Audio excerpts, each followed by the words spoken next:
Rogue Knight by Illuviar. 11. Interlude 2. Disclaimer: I do not own Gundam Seed or Star Wars.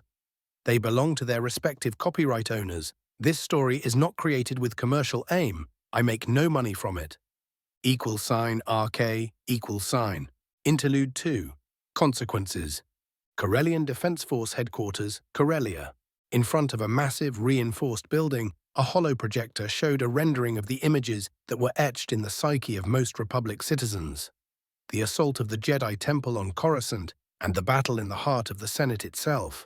A grey haze, blue and red bolts of light crisscrossing in the air, men fighting, screaming and dying. All of us who were on Coruscant that day knew that something fundamental had changed, spoke a middle-aged man. We felt it in our bones, and for once that was not just a figure of speech. The assembled crowds in front of the Planetary Defense Forces headquarters were silent, captivated by the speech of Bel Iblis. Some say that it would be a day that would live in infamy for generations, he continued. While they are correct, what happened that day is so much more. The senator paused and looked all over the massive crowd which had assembled to hear him speak. Amongst the sea of men, women and children, he could see hundreds in the uniforms of the CDF.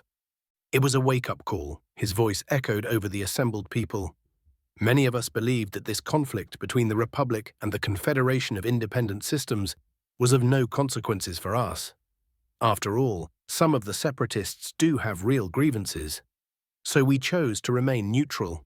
His voice became quieter, yet the assembled people had no problem understanding his words. But many who remained nominally loyal to the Republic supported their cause. Another pause. Iblis took a deep breath, and his voice thundered over the crowd. We all saw what those madmen of the CIS did. First, Naboo, a neutral and peaceful planet, still suffers under the unleashed horrors of the Blue Shadow. A terror that was eradicated from the face of the galaxy centuries ago. Yet that was not enough. Confederate agents struck in the very heart of the Republic itself. Their agents, war criminals, every last one of them, used both biological and chemical weapons on the center of galactic civilization, in the very heart of Coruscant. But even that was not enough for them. Iblis paused again, and nodded to the general in full-dress uniform standing to his left. The older man stepped forward, and his powerful voice carried over the crowd. Everything that Senator Bel Iblis said is true. But that does not show the full extent of the depravities of the CIS. Republic intelligence agents uncovered what is the true purpose of the recent separatists' invasion of Ryloth. It is to satisfy the terms of an alliance they made with the Hutt cartels. And the price of those criminals is slaves. Yes, that is correct. As we speak, millions of men, women and children are being enslaved and sold as mere cattle. Republic citizens, just as any one of you. The general pointed at the crowd. He stepped back and let the senator to the front again. Garm looked at his people and gave them a solemn nod. That is correct, my brothers and sisters. No matter how they began, the Confederation is now little more than the scum of the galaxy. Murderers, slavers. He took a deep breath. The crowds surrounding the defense headquarters were growing restless. Iblis could almost taste their rising anger, and he could only imagine what was happening across the rest of Corellia and the star system. This speech was going live. In light of all that happened in the past few weeks, after heavy deliberation, the government of Corellia, unanimously, decided that we could no longer remain neutral in this conflict. The CIS has shown its true colors, that of a mad beast that must be put down for the safety of us all. As of noon today, Corellia rejoins fully with the Republic and declares war on the Confederation of Independent Systems. His next words were drowned by the approving roar of the crowd. 12, Chapter 11, Parts 1 and 2. Phase 11, The Fires of Ryloth. =RK Part 1, Senate Building, Coruscant. It was almost over. I could feel thousands of beings dying. Part of me felt a pang of guilt. Perhaps there was a way to save more of the senators. But the cold, calculating piece of my mind that was the general whispered that the price would have been too high. It was almost a given that Palpatine would have tried to cut a deal, probably by releasing Grievous. That was unacceptable. The cyborg was a butcher who could rival some Sith. A few thousand senators' lives were small price to pay for keeping him contained and sending the message that the Republic won't negotiate with terrorists. While I didn't really care for the Republic as a government or its senators, that didn't mean that I wanted to see whole worlds full with innocent people held as hostages, something that the CIS was bound to do if their gambit here worked. The clones below me were trying their best to drag as many senators as possible from the grey gas which was engulfing the chamber. Around me, the remaining commando droids were unloading their weapons at the advancing troopers, determined to sell their synthetic lives dearly. I felt a danger through the force and ducked under a blaster shot. The woman was back up. She was ignoring the gas and sniping at me. I deflected her next blaster bolt and frowned when I let my sense wash over her. She was force-sensitive and had at least some rudimentary training. I waved at a nearby group of clones who just finished blasting apart a commando droid and pointed them at the sniper. She had to duck under a rain of blue blaster bolts. I used my last reserves of the force to dart her way. I vaulted from pod to pod until I was able to jump at the woman's sanctuary. She met me with few well-placed shots from a holdout blaster, most of which I battered away with my lightsaber. Whether it was her skill or my weariness, 2 shots slipped through my defenses and hit me in the chest. However, the blaster bolts splashed onto my armor, blasting small craters in an alloy which was created to handle much greater punishment. Our eyes met, and I saw comprehension dawning on her as my scarlet blade descended and nailed her to the floor of the battered pod she used as a firebase. A soft gasp fell from her lips. She tried to whisper something, but there was not enough air in her ruined lungs. I watched dispassionately as her eyes glazed over and felt the spark of life leaving her body. Once again, I sensed a tiniest piece of force energy rushing from a woman as she died to join with me. I frowned when it made me feel refreshed. What in the name of the force was that? I acted on instinct and turned to the right. My blade snapped up and met at the dark edge of a vibro blade of a one-armed commando droid. The machine chassis was battered and blackened from glancing hits. It stumbled in my direction and swung wildly and relatively slowly. My lightsaber shot forward, scrapping the outer edge of the robot's weapon before cutting through the metal fingers gripping it. My next move slammed the tip of my blade between the photoreceptors of the droid, destroying its cybernetic brain. I withdrew my weapon and turned around, letting the neutralized machine to fall to the floor in a clatter of metal hitting upon metal. I scanned the chamber, searching for more threats, but aside for the gas which was still raining from the ceiling, there were none left. I gazed at the clones busy removing the senators from the chamber and shook my head. I knew that the galaxy had changed today. It remained to be seen whether it would be for the better or worse. I glanced at the force-sensitive woman I killed, wondered what could she have become in the timeline that would never be. It did not really matter now. Her path was extinguished by my blade, as so many others. Yet I knew that what had happened so far was at best the end of the beginning of the Clone Wars. For a moment I stared at my hands, wondering with how much blood would stain them before it all was over. =RK=, Chancellor's Office, Senate Building, Coruscant. Palpatine grimaced when he felt hundreds of clones approaching the Senate. He had hoped that the CIS troops would dispose of the senators, particularly those that opposed him, before the GAR cleared up its act and rode to the rescue. No matter. Most of his political opponents should be held as hostages in the Senate's main chambers. A bit of negotiating, and he should be able to not only ensure Grievous' release, but a favorable outcome of the mess in the building. Favorable for him, of course. He smiled like a kind elderly gentleman when the thick glass behind him exploded and a squad of clones rappelled in. Palpatine nodded at the officer in charge. "Thank you, Captain." A LA-AT with open doors appeared next to the shattered window. "We need to go, sir," stated the clone captain. "We do not know what else the Separatists have in reserve. It is not safe here." Palpatine glanced at the dead comm built into his desk and nodded. As he was cut off from all communication in his office, he was for all intents and purposes removed from power, something the Sith Lord loathed. "Right." The Chancellor's next words were cut off by the Force screaming at him with a warning for immediate danger. Palpatine's eyes widened. He needed to get out of the office, now. Sidious raced between the clones, surprising them. He began gathering the Force around himself as a shield, but doing it subtly so that Vale and the young Jedi who he felt approaching wouldn't sense him.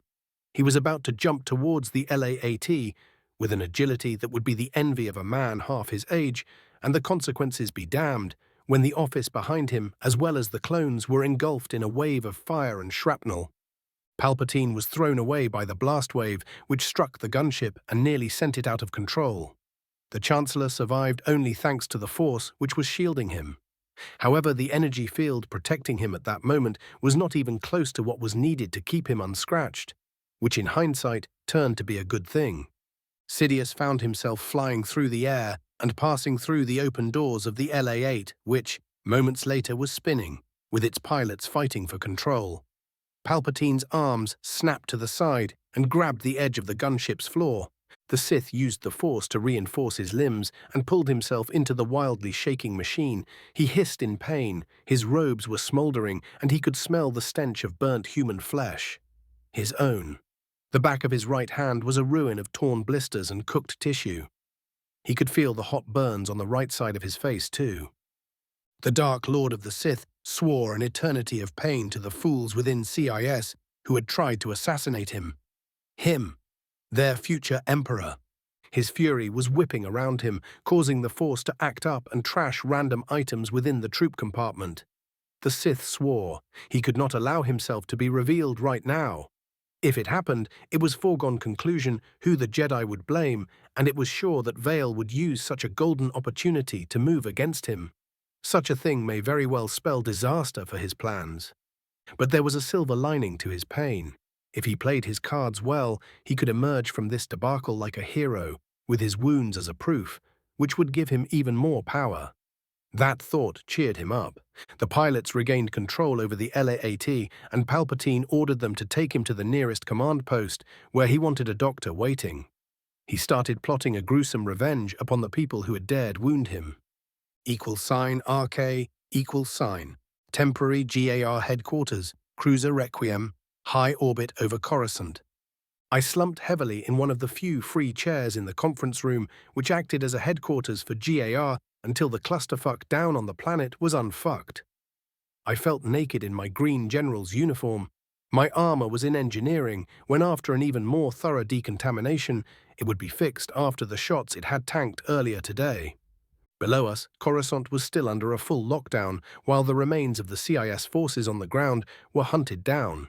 However, after a brief meeting with Palpi, who had part of his face and right hand melted when apparently Separatists' agents who did not know about his later ego tried to blow him to Kingdom Come, confirmed me as acting commander of GAR until we found out what happened with High Command.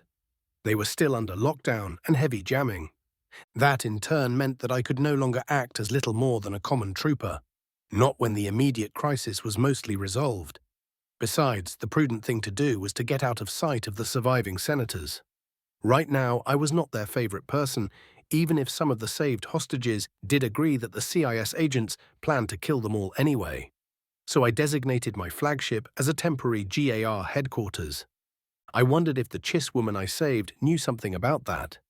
I added questioning her about it to the growing list of things I would ask her about when she awoke. Meanwhile, I was sipping from a steaming mug of caf and overseeing the supposedly organized chaos in the room. Various officers, both natural-born and clones, were busy making sense of the mess on Coruscant and across the galaxy. I stood up and smiled tiredly when Obi-Wan and Ahsoka entered the madhouse. After the debacle of the temple and my new temporary promotion, Kenobi was sent as a liaison between the Jedi and the GAR. The kid was already on board. She had came up on the LAAT bringing the Skywalkers to the medbays of the cruiser. Considering that Coruscant was a long way from being declared secure, I had ordered them taken to my flagship for treatment. "Obi-Wan, I am glad to see you," I said. "Ahsoka." I nodded at the kid. "How are Skywalker and the Senator?" I asked. "The doctor swears that Padme will make a full recovery, but she'll have a mean scar. My master should be awake sometime tonight." "What happened with Anakin and Senator Amidala?" exclaimed Kenobi. I gave him the bare bones of what Senator Iblis told me. He shook his head at Skywalker's latest stunt. I nodded in commiseration, praying that my apprentices wouldn't give me so much grief. Have the Separatists executed other attacks, banking on us being preoccupied with Coruscant? Asked my fellow general. None that we've heard about so far. However, they seem to have reinforced most of their armies engaged with our forces, I answered. Then there is what RI agents uncovered about the CIS actions on Ryloth. I spat. If I had anything to say about it, that would be my next destination as soon as the mess here was more or less cleaned up. Oh? Inquired Obi-Wan. I could sense that he was wary from the anger I let slip through my shields when I thought about what those Confederate bastards were doing on the Twi'lek homeworld. It appears that our Hutesa friends have cut a deal with the Separatists. They would support them for some concessions, one of which is slaves. That is one of the primary aims of the invasion of Ryloth. The CIS are participating in slavery, exclaimed Ahsoka. The horror was on her face, clear for all to see.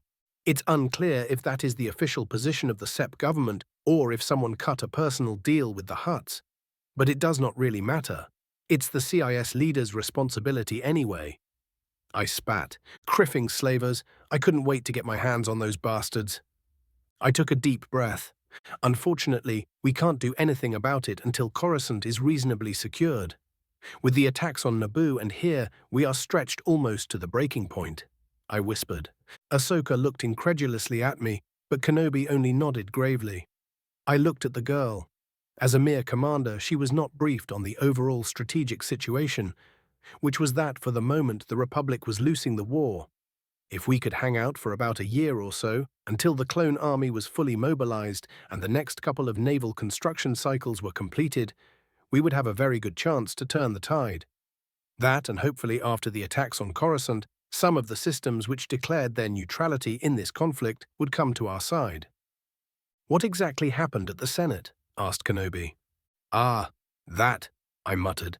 The gas deployed by the Separatists was called something that I could not pronounce. It was also known as the Grey Death. It killed outright nearly 3,000 senators with almost as many who were not expected to make it. The preliminary reports were saying that if I had not pulled my stunt, the damn thing would have wiped them all out. Not that most of the survivors appeared to be of the same opinion. There was already grumbling heard that I risked their lives instead of negotiating. I smiled viciously at that thought. After speaking with Palpatine and before heading for the Requiem, I had a brief chat with few chosen reporters. I didn't really have to manipulate the newsies. I just mentioned that few ungrateful senators would prefer to make all their constituents targets for terrorists and the CIS butchers in order to save their own skin. For once, the media was helpful and was already tearing those politicians apart. The two bases hit with blue shadow. I continued to brief Kenobi. =RK=, Part 2, Medbay, Republic Cruiser Requiem, high orbit over Coruscant. I entered one of the compartments of the Medbay, where the Bacta tanks were situated, and walked next to Anakin. He was standing still in front of a cylinder which was holding his wife. Padme was floating peacefully within, submerged into green-colored Bacta. After a few minutes of silence, I asked, "How are you holding up?" Skywalker turned his haunted eyes towards me. "I criffed up," he hissed angrily. "That is a big steaming pile of bantha poodoo, and you know it." I scoffed. "You got your wife alive out of that damn kill zone as well as most of the other hostages. You did well, Anakin." "Then why is she in there?" he shouted, pointing at the Bacta tank. "It's war. Shit happens. People get hurt. It's a messed up age we are living in." I fixed him with a cold stare. "Despite everything the universe has thrown your way, your wife is still alive. So be glad that she'll recover and train so you can do better the next time our dear senator gets herself into trouble." "Padme won't." He winced and trailed off. I shook my head at the poor bastard. If he believed that Amidala will stop putting herself in danger or finding herself in sticky situations anyway. I had some prime farmland to sell him. Smack in the middle of the Dune Sea on Tatooine. "She would," he grumbled. "Well, I doubt that you would have married an obedient wife who would stay safely at home waiting for you," I quipped. "It would be much easier on the nerves," he muttered. "Just don't let her hear you saying that. You'll sleep on the couch for a long time." Anakin gave me a small smile before growing serious. "You didn't come here just to check up on us, not with everything that happened yesterday," he stated. "Unfortunately not. There is a meeting of the ranking GAR officers who are present in the system. It's in 15 minutes, conference room Sigma 3. There will be some changes in high command. We have 3 generals and an admiral dead with 2 more who would be out of commission for months thanks to complications from the Blue Shadow cure." "That's bad," muttered Skywalker. =RK=, conference room Sigma 3, Republic cruiser Requiem, high orbit over Coruscant. When we gathered for the meeting, which would decide where the GAR would be going on after the debacle on Coruscant, there were only 6 people present in person on the cruiser: Yoda, Kenobi, Skywalker, Pelion, and General Tella Valentra and me. Valentra was the only one who had survived the attack on High Command, and was the only one of the high-ranking officers there lucky enough not to be infected. It was thanks to his habit to be in his armor while on duty, with his helmet always nearby. The aging Zabrak male possessed a healthy dose of paranoia. Around the large round table which dominated the room could be seen multiple pale holographic projections of Jedi generals as well as that of Admiral Yularen. In total, it was a small number, which represented those of us who were both healthy enough to participate in the meeting and not present into an active combat theater at the moment, in order to mitigate the possibility of the communications being intercepted. I knew that it would be a futile effort with Palpi being our commander-in-chief, but that was no reason to slack on the security protocols. One of them was glaring daggers at me. I smiled nervously at Master Shakti, who was overseeing the training of the clone troopers on Kamino. "You can't stay out of trouble for even a week, can you?" she grumbled. I shrugged. It wasn't like I goaded the CIS into doing insane operations. "Blame the Separatists. I've only done my best to clean up the mess that they did on Naboo and Coruscant." "Speaking about the capital, what is the status of the Senate?" interjected Master Sakura. General Valentra's expression became grim. 6,831 senators are either dead or not expected to make it after the attacks. That's about 60% of them all. Those number does not include all the aides and attachés, most of whom were simply gunned down in the Senate halls, he declared in a grave voice. "We do not have complete number for them, but there are more than 23,000 confirmed dead in the Senate building alone. That is before units under General Vale's command assaulted the building." The generals who didn't yet know the numbers stared at the old Zabrak in stunned disbelief. "Grave blow this is," stated Yoda. He looked me in the eyes. It was obvious that he disapproved the way I handled the Senate business. I stared back calmly and wondered what would have happened if a Jedi was in charge of that mess. Would they have negotiated with the mercenaries, despite the consequences of such actions? What would you have me do in such circumstances? Negotiate with the terrorists? Meet their demands, which would have seen the CIS taking whole worlds as hostages? It would have been a disaster for the Republic, even greater than what happened yesterday, I stated dispassionately. "Yes, our duty is to save lives," snapped Ayala Sakura. "As a Jedi, that might be the case, Master Sakura," I answered with the same calm tone, "but as a general, your duty is a bit different. It is tragic, but often we have to decide which course of action is best for the Republic as a whole and stick to it. As GAR officers, which all of us are, our oaths are to the Republic as a whole and the people that make it what it is, not only to the Senate and the individual senators, despite them being the civilian leadership we answer to." I was really not surprised to see General Valentra and Admiral Yularen nodding in agreement, while most of the Jedi glared at me. "In a war, people die. Our duty is to spend the lives of our subordinates wisely, not to waste them pursuing impossible objectives," I added. "If someone had not only negotiated with the hostage-takers, but actually met their demands, the consequences would not bear thinking about," grumbled the Admiral. "That's right. Besides, you are obviously assuming that they wouldn't have killed the senators anyway," added Valentra. He patted a data pad which laid on the table in front of him. The preliminary reports from the Senate chambers show that the commando droids had remote control over the charges and the gas. "General Vale had no way to know that," declared Master Adimundi. "I suspected it. The elimination of the Senate would have been the best outcome for the Separatists. Even with a partial success, They now have a huge advantage. We'll have huge political problems, I said.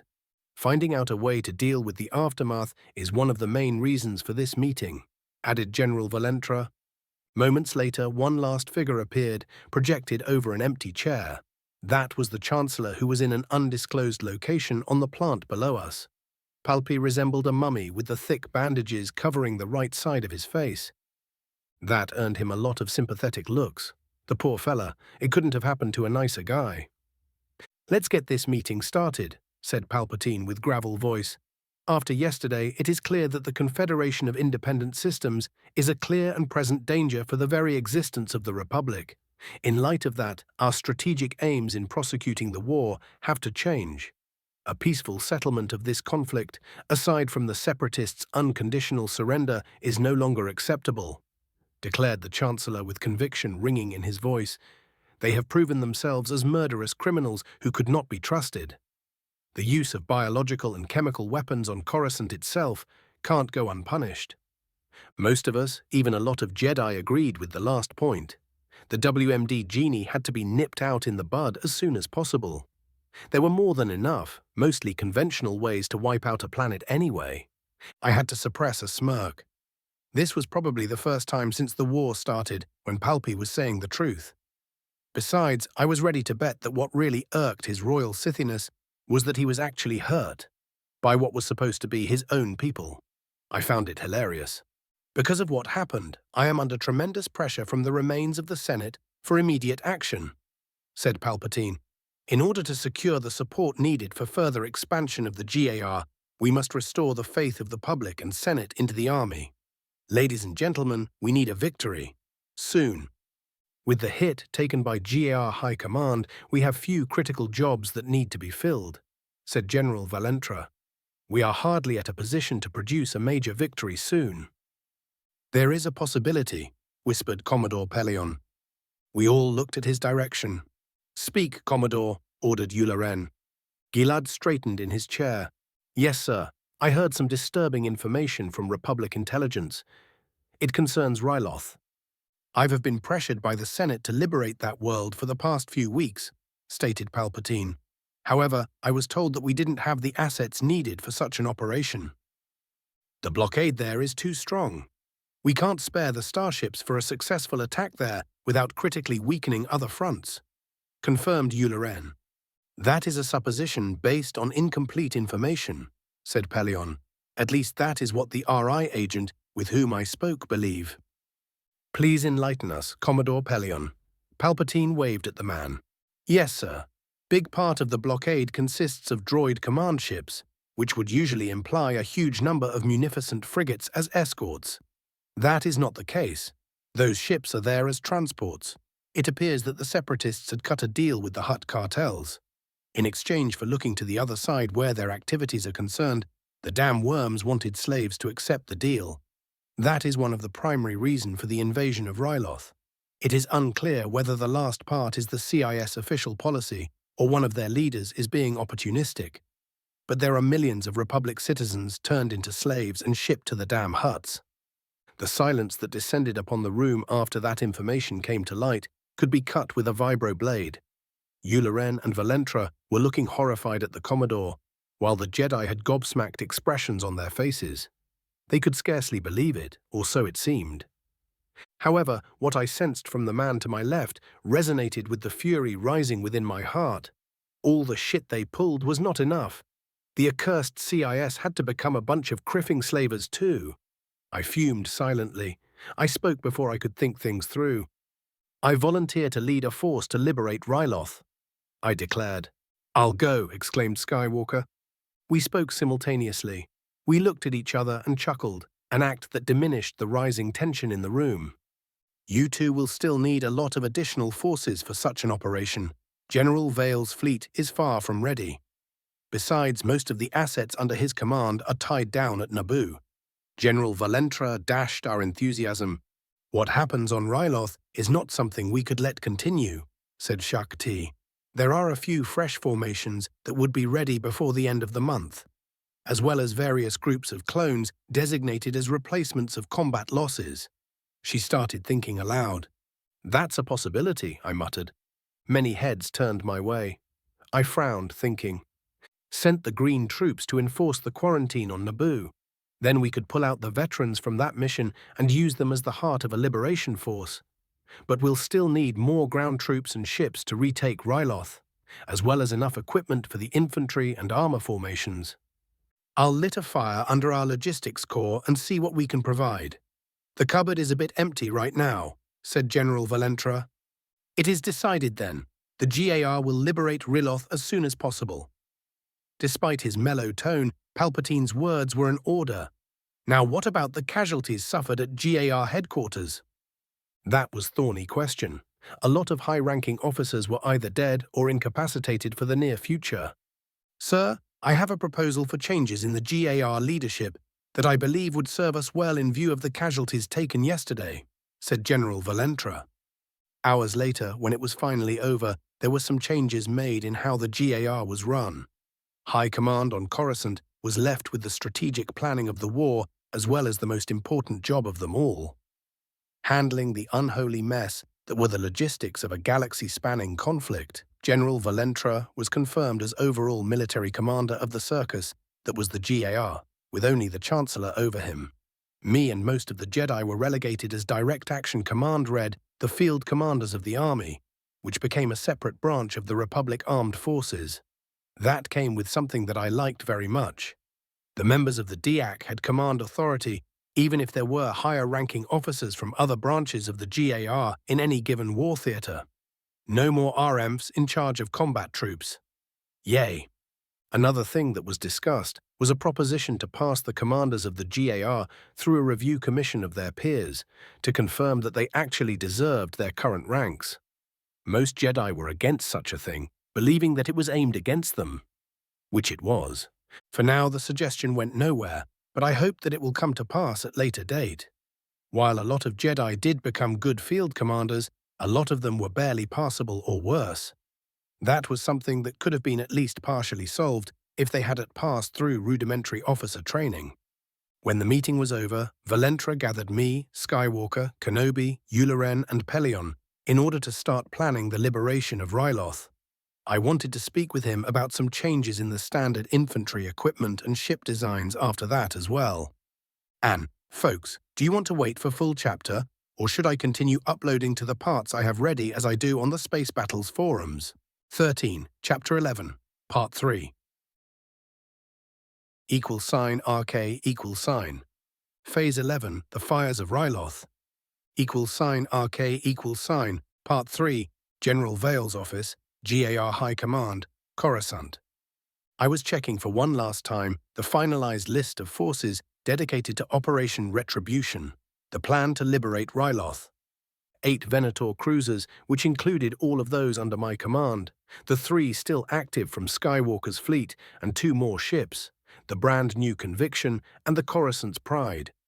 Those, as well as 4 acclimators and 16 frigates, were dedicated as the strike force that would break the blockade over Ryloth and make way for the ground component of the invasion. That would be 10 additional acclimators under the command of Kenobi's negotiator, 211,000 clone troopers and support personnel, 800 LAATs, 457 armored walkers, and 360 self-propelled artillery pieces, as well as thousands of speeders. All of them counted on me to get them safely to the ground. Yeah, lucky me. I was granted my wish and would be the overall commander of the operation. Part of it was my actual combat experience. The other, it was deemed healthy for my future if I was away from Coruscant for the foreseeable future. Thanks to a few statements and carefully leaked pieces of information, most Republic citizens were thrilled with me. As it turned out, the common folks on the streets liked the fact that I placed their well-being before that of their senators. Most of the surviving politicians, on the other hand, were not too thrilled with me. I think that a lot of them hoped that I would get myself killed one of these days, and they were insisting that I'd be given a battlefield command as soon as possible, preferably far from Coruscant. Of course, none of them said that they actually wanted to send me on the first available suicide mission, but their true sentiments were obvious. Ironically enough, I did have more than a few supporters within the Senate remnants, men like Bel Iblis and, most surprisingly, Padme Amidala. who was horrified when she awoke and found out what the body count was. The death toll in the Senate alone was more than 34,000, most of whom died before the assault I led. That little fact went a long way, proving to those who were willing to listen that my actions were justified. Before I merged with the ghost of Darth Vile, what happened that day would have given me nightmares for a long time. The other reason Senator Amidala started changing her worldview was what happened on Naboo. Despite the cure, the planet would be under quarantine for at least a year, perhaps much longer. The worst thing was the number of people who perished before sufficient quantities of the cure could be manufactured and distributed. In Theed alone, more than 1.7 million people died from the Blue Shadow. The numbers were still coming in. The experts expected at least 2 million dead as direct casualties from the bioweapon. I looked over the numbers once again and nodded to myself. Those troops should be sufficient in the short term. I hoped that Valentra would be able to scrounge a second echelon to help liberate the planet. A few more capital ships to keep away enemy reinforcements wouldn't go amiss either. =RK, General Valentra's office, GAR High Command, Coruscant. I sipped from a mug filled with a steaming caf and took a deep breath of the invigorating aroma. From the other side of his desk, which was covered with various datapads, General Valentra was doing the same. The graying Zabrak placed down his cup and scanned the finalized troop list for Operation Retribution. A deep frown creased his face. Finding all that hardware in the time required will be tough. The so-called chameleon paint is out of the questions. There is some kind of bottleneck with its production, and all we have as well as the equipment needed to reapply it on armor is tasked for the Special Forces Command, SFC. That is unpleasant, I muttered. With the standard white color, my boys will stick out on Ryloth like Jedi in a Twi'lek massaging parlor. What that meant was self-explanatory. It was the Coruscant slang for your friendly local whorehouse. My commanding officer smirked at that image. That all-white foolishness is over. We are changing the basic color schemes of the GAR armors to dark gray and black, except for the places where it is useful as a camo. However, there is one thing that we can't fix for the moment, he grumbled. If his expression was anything to judge by, someone should have found himself at the nastiest assignment the army had over it, whatever it was. The damn color coding on the clone officer's armor. He spat in disgust. Oh, that was something I loathed. Its only purpose was to tell the CIS snipers who to shoot. As one could expect, those criffing bastards had a field day with it. We are obliged by our contract with Camino to keep it. The general hissed. I blinked at him owlishly. He was joking, right? He saw my incredulous expression and smiled grimly. I'm not pulling your leg, Del Qatar. Master Shakti is in talks with the Camino government in attempt to resolve the issue. It appears that their leaders see the clones just as another piece of equipment and don't seem to understand what is the problem with the armor color coding. I could hear the distaste in his voice. Of all the bloody stupid things, God-damned politicians, I really wanted to have few minutes alone with those idiots. On the bright side, the general was obviously disgusted by the way some people treated the clones. That was reassuring. I could use that. I take it that bad things happen if we just disregard that piece of the contract and leave the politicians to deal with the aftermath. I innocently asked. He snorted in amusement. That was my first reaction too. But no, not if we want the amount of clones we need at prices that the Republic can afford. He grumbled. Those are people, damn it, not pieces of equipment, he exclaimed. I nodded. All too true, my friend. Perhaps we can somewhat mitigate our reliance on Camino for manpower. I must. There are a few generals and worlds that are raising militia as their armed forces. Not everyone trusts the clones. Which was smart, all things considered. At this stage, I was probably the only GAR general who could trust the clones under his command. After all, I had removed their mental conditioning. That's a start, but we need much more than just planetary militias. Such formations could be sufficient as PDF forces to help defend their respective homeworlds. The Republic as a whole needs more. The times when things could go on without a standing army or a true combat navy are over, I said. Teller drank his caf and nodded in agreement. "We need an aggressive recruitment campaign for both the Republic Army and Navy," he said thoughtfully. "After the way you handled the media in the aftermath of the Coruscant attacks, perhaps you should ask the citizens of the Republic to enlist." He smiled at me. "Another PR campaign," I grumbled. However, I saw his point. Right now, my popularity within the Republic was second only to Palpatine, and that was only thanks to the sympathy he got for his wounds. I saw a date with the Army PR department in my near future and recording some recruitment clips. Now about the additions you want for the standard infantry equipment and the changes in our armored forces doctrine. =RK Republica 500, Coruscant. Anakin hurried towards his wife's flat. He intended to move quietly so he wouldn't awake her, but when he came near the apartment, he could clearly sense that she was still up. He let himself in and moved in the direction of her presence. Padme was sitting on a couch in the dark living room. The only light in there came from the lights of nearby building, few passing air cars, and from the datapad, which occupied her attention. Anakin, who was at the living room's door, smiled softly at his wife. "Hey, Angel," he whispered. Padme turned her head so she could see him and rewarded his presence with a small, sad smile. She refused to show him the left side of her face, despite that he had seen her scar many times during the last week. However, aside from a brief time they had on Vale's flagship, this was the only time that they were alone since she was wounded in the Senate attacks. "Annie," she whispered quietly. Anakin frowned. He might not be the brightest fella out there, but did he ever give his wife a reason to doubt his love? It wasn't like that a little scar could change the way he felt about her. She was the best thing to ever happen to him. "Now, love, we'll have none of that." He stalked towards the couch and knelt in front of Padme. Anakin used his real arm to gently grasp her soft chin and carefully turned her head so he can see her whole face. An angry red scar emanated from the middle of her jawbone and spread across her cheek until it almost reached her ear. It strangely resembled the branches of a tree. Padme grimaced when Anakin stared at her disfigured face, then she gasped when he gently kissed her scarred cheek. "Is that all?" Anakin gave her a careless, boyish smile, as if something like this could make me love you less. "Annie, Padme tried to speak, but was interrupted by a soft index finger touching her lips. "Padme, you are as beautiful as ever, my love." His finger was replaced by a pair of searching lips. She moaned as a wave of heat raised within her, and Padme leaned forward, needing more contact with her husband. Anakin smirked with satisfaction and deepened the kiss. It was hours before either of them was in a state to talk again. Shortly before sunrise, the married couple found themselves in Padme's bed, with only a thin, silky sheet covering their intertwined, naked bodies.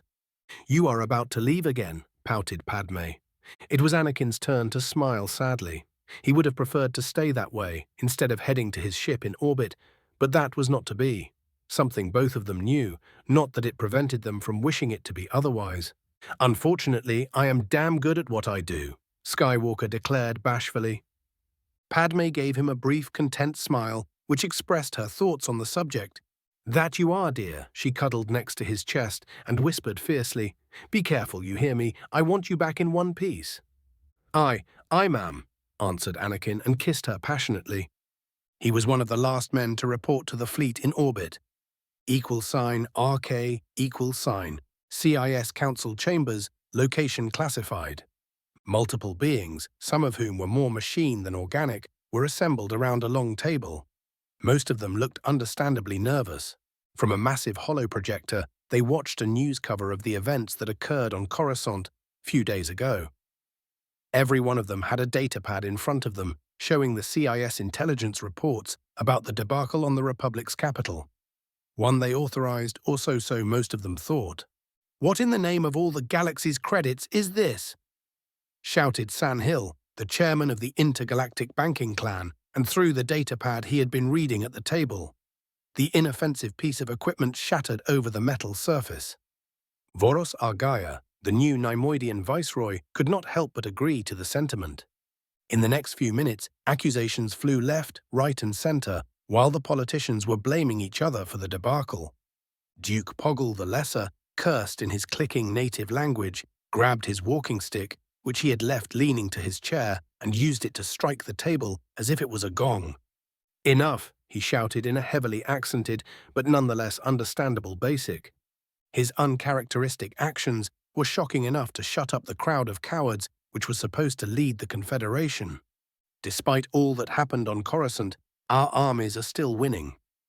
Even in the few battles we've lost, the Republic has been hurt. We'll have at least one more year of nearly unchallenged strategic superiority until our enemies could fully mobilize. Total victory is in our grasp, he declared, unless your squabbling leads to the Confederation's fracturing. After those madmen unleashed both Blue Shadow and even a gas attack on Coruscant itself, we have no other choice. Now it is victory or death for every one of us, shouted the old insectoid. Our esteemed colleague is correct, declared Arya. His words were the only thing interrupting the silence following Poggle's statement. We are now forced into a different kind of war. None of us can change what happened. However, we need to know how such madness came to be. Those were our people on Coruscant, yet they grossly overstepped their orders. A shadow separated from one of the conference room's dark corners. It was soon revealed to be a tall woman, who was mostly hidden by a dark cloak. Only her full lips and the blue lower part of her face were visible. Perhaps I could shed some light on the events on our enemy's capital. Her sensual voice floated through the room. By all means, go on, my lady. Poggle gave her a respectful nod. She was the nominal leader of Count Dooku's acolytes, and no one in his right mind wanted to mess with them, especially with this one, who was probably the most competent and dangerous of them all. My agents uncovered that the orders sent to the operatives we used for the Coruscant operations were altered. Additional equipment was provided, enough blue shadows to paralyze 2 of the military bases on the planet, as well as the gas used on the senators. It all came from our stocks with council authorization, she almost purred, enjoying the horrified looks and the terror she could feel from many of the beings in the room. I trust that you'll find and deal appropriately with the ones responsible, asked the Geonosian Duke. But of course, my dear Poggle, it will be my pleasure. She almost sang with joy. That disaster aside, what would we do concerning the public's reaction? If we don't strongly denounce the attacks, many of our own citizens may stop supporting us, said Arya. He turned to the holographic image of Wat Tambor. The stunt you are pulling off on Ryloth won't help us where that matter is concerned. The foreman of the Techno-Union bristled at that. This Nemoidian had the gall to challenge his brilliant idea. My plan secured us the support of the Hutts, something that can't be overstated. Now we can use their territory with impunity. Not only that, but they have provided our cause with a lot of mercenaries, many of whom have their own ships. Already, I have a small fleet of privateers and thousands of men on the ground, here on Ryloth. Not to mention the killing you are making, selling them weapons. Someone muttered not too quietly. Passel Argene smirked. He and his corporate friends were making a fortune selling drugs directly to the Hutts, now that a middleman was no longer needed. It's already done. For your sake, let's hope that those criminals' contribution would make up for the outrage our Confederacy will be receiving over your actions there. Shui Mai from the Commerce Guild chided Tambor. We need to make a statement declaring the perpetrators of the attacks a rogue element, declared Poggle. For once, there was a universal agreement between the council members. 14. Chapter 11, Part 4. Disclaimer: I do not own Gundam Seed or Star Wars. They belong to their respective copyright owners. This story is not created with commercial aim. I make no money from it. =RK=. Phase 11. The Fires of Ryloth. =RK=. Part 4. Republic Cruiser Requiem, Task Force. Retribution flagship, hyperspace. She was bored, really bored. All the channels the small holoprojector in her room could get were showing the same things again and again. Or they were speculating about the consequences of the attacks on Coruscant. She knew more about the CIS operation on the planet than the reporters anyway. So she had to speak with those folks from Republic Intelligence for days. What was wrong with them anyway? She told them the truth as she knew it the first time, and the second, and the third. She lost count how many times she had to repeat it. But they continued asking the same questions day after day until she was tempted to force choke them to death. That would at least be interesting. Right? The blue-skinned woman pouted. If this was it, living was overrated. The bland routine was driving her insane. Where was that man, the one who saved her anyway? He promised that he'll talk with her soon. She had met him for a couple of minutes after she awoke. Then he somehow managed to persuade her to speak with those people from Republic intelligence and then disappeared. Men. She glanced at the image shown by the holoprojector.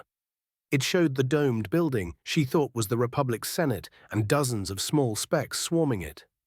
Ah, it was showing how the clones assaulting it. Again, her head whipped around, and her mismatched eyes stared at the sealed door which slid into the walls with a quiet hiss. "Hi, we finally have some time to catch up," said the man who had saved her, and then sent her to this hellish boredom. She felt his presence in the Force. It called to something dark deep inside her. She heard a seductive whisper before everything went red. She smiled, relishing in the feeling of power coursing through her very being.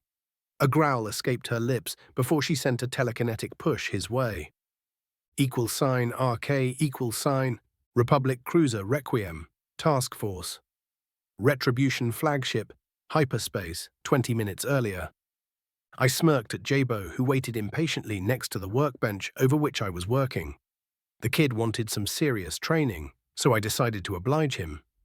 The last component of the device I was finishing slid in place with a quiet click. "It's done," I declared cheerfully. I used telekinesis to levitate the short cylinder made of dull grey metal to the expectant hands of the kid. "A lightsaber? Cool," he exclaimed and grabbed it from my intangible grasp. Jabo wasted no time in pressing the weapon's activation button. A vibrant, azure blade came to life with the characteristic snap hiss of a lightsaber. He stared at it, and his brilliant smile fell. Jabo pouted at me. "It's blue," he stated the obvious. "You are a Sith, right? And I'm supposed to be your apprentice. So why is it blue?" he asked in accusing tone. I grinned at the kid like the proverbial chest-ear cat. "You see, my young apprentice, while I may be a Sith, you are not. Not yet, at any rate. Two things must happen first for you to be one." I started lecturing my student. "First, you have to want to be a Sith, and frankly, you don't know enough yet to make an educated decision. When the time comes that you know the basics, you'll have to make a choice." Jabo frowned at me. Obviously, this was not what he expected. Tough. I had no intention of wasting him by taking the fastest and easiest path that usually ended with just another brute, someone who was little more than disposable shock trooper. That was not the kind of Sith I needed for the order I intended to build. "You are damn persistent with sending me back to school," Jabo grumbled. I chuckled. Oh, he had no idea. "Second, you have to earn the right to be called a Sith, but that is a topic for a later time. Now, you wanted some serious training, as you put it, didn't you? Oh, my foolish young apprentice, you'll learn to be careful what you wish for. Sometimes it comes true." I gave him an evil smile with accompanying chuckle, which made him take a hasty step back. I used the Force to manipulate the contents of a couple of lockers which were hugging the wall behind Jabo. Their doors snapped open and 6 fist-sized spheres flew out. They had small red blisters spread evenly over their surface. "Oh," muttered my apprentice. The spheres darted forward and surrounded Jabo, floating about 1.5 meters over the floor. "The average Jedi starts training with one of these toys. I naturally expect better of you." My smile grew wider. One of the balls sent a tiny red bolt of energy at Jabo, who jumped out of the way, letting the attack to harmlessly splash on the ground. "I've shown you how to access the Force. Let it flow through you, then use it to enhance your perception and reflexes. Soon enough, you would be consistently seeing the attacks a moment before they occur. When you reach that stage, what you need to do is train your body to be able to keep up." "Ouch!" exclaimed Jabo after he was not fast enough in avoiding the next attack. "Tisk, you have a training saber now, kid. Use it." He tried to parry the next attack, but missed and started waving around his left hand, which was stinging from the hit. "It hurts," he grumbled. "It will keep you motivated to get the hang of it faster. Besides, you have stage 2 to look up to," I quipped. "Do I even want to know?" he exclaimed. This time, two of the spheres shot at him. Jabo sidestepped one bolt and managed to interpose the blade of the training lightsaber in the path of the other attack, deflecting it at the ceiling. It was crude, but worked. "That's the spirit," I cheered him. "Just remember, next you'll have to do it with your eyes closed." I smirked. "What?" Jabo exclaimed, loosing his concentration. "Ah, Delkatar, you bastard!" he shouted when 3 bolts struck him simultaneously. "Have fun, kid." I left the grumbling Jabo to his fate and headed for a meeting I've postponed for more than long enough.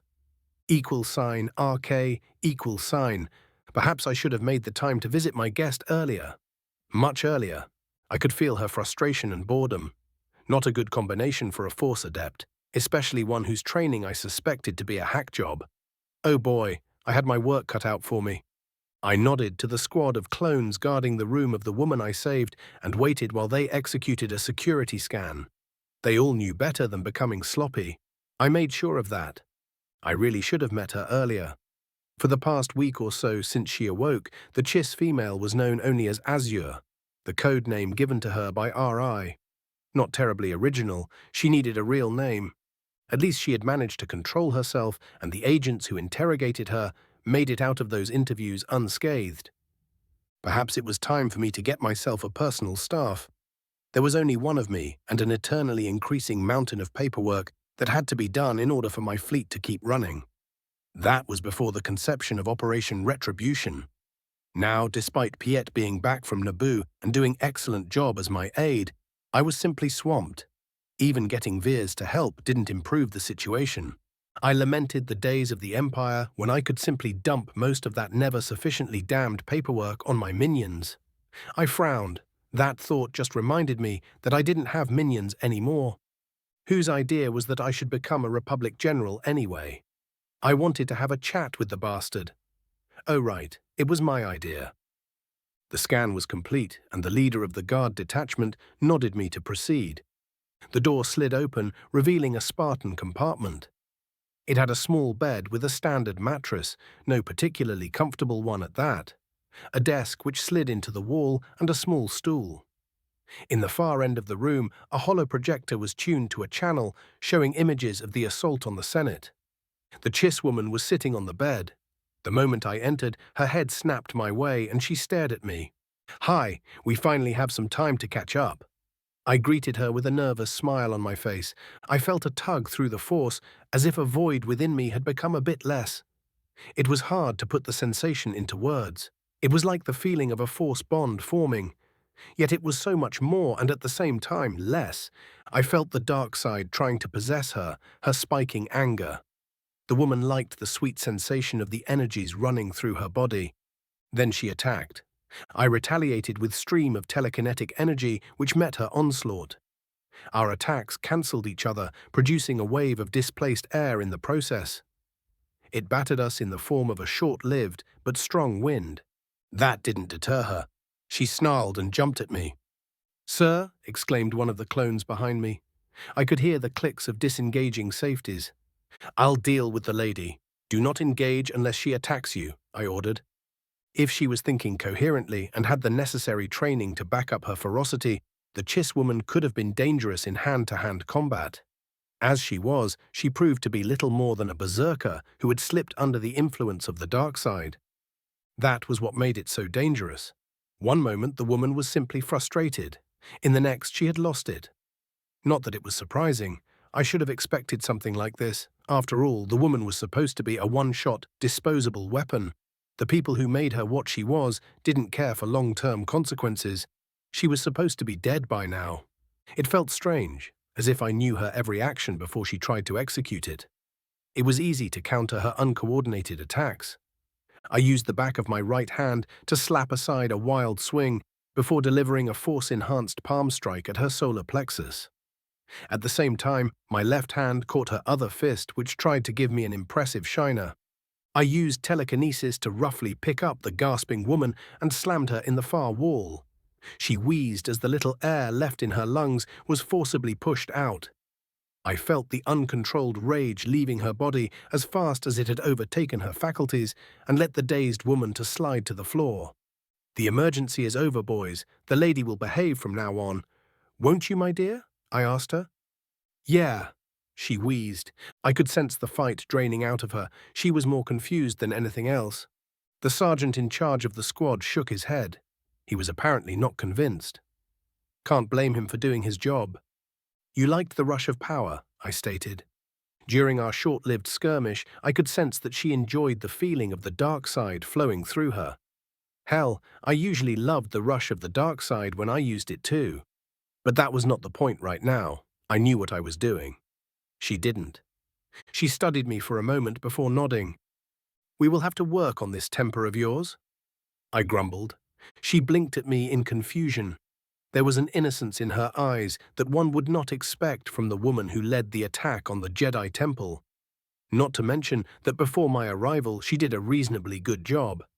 Thanks to our new connection, which I was shielding from my side so she wouldn't be able to take a stroll through my mind, I was able to see the truth of the matter. She was not faking it.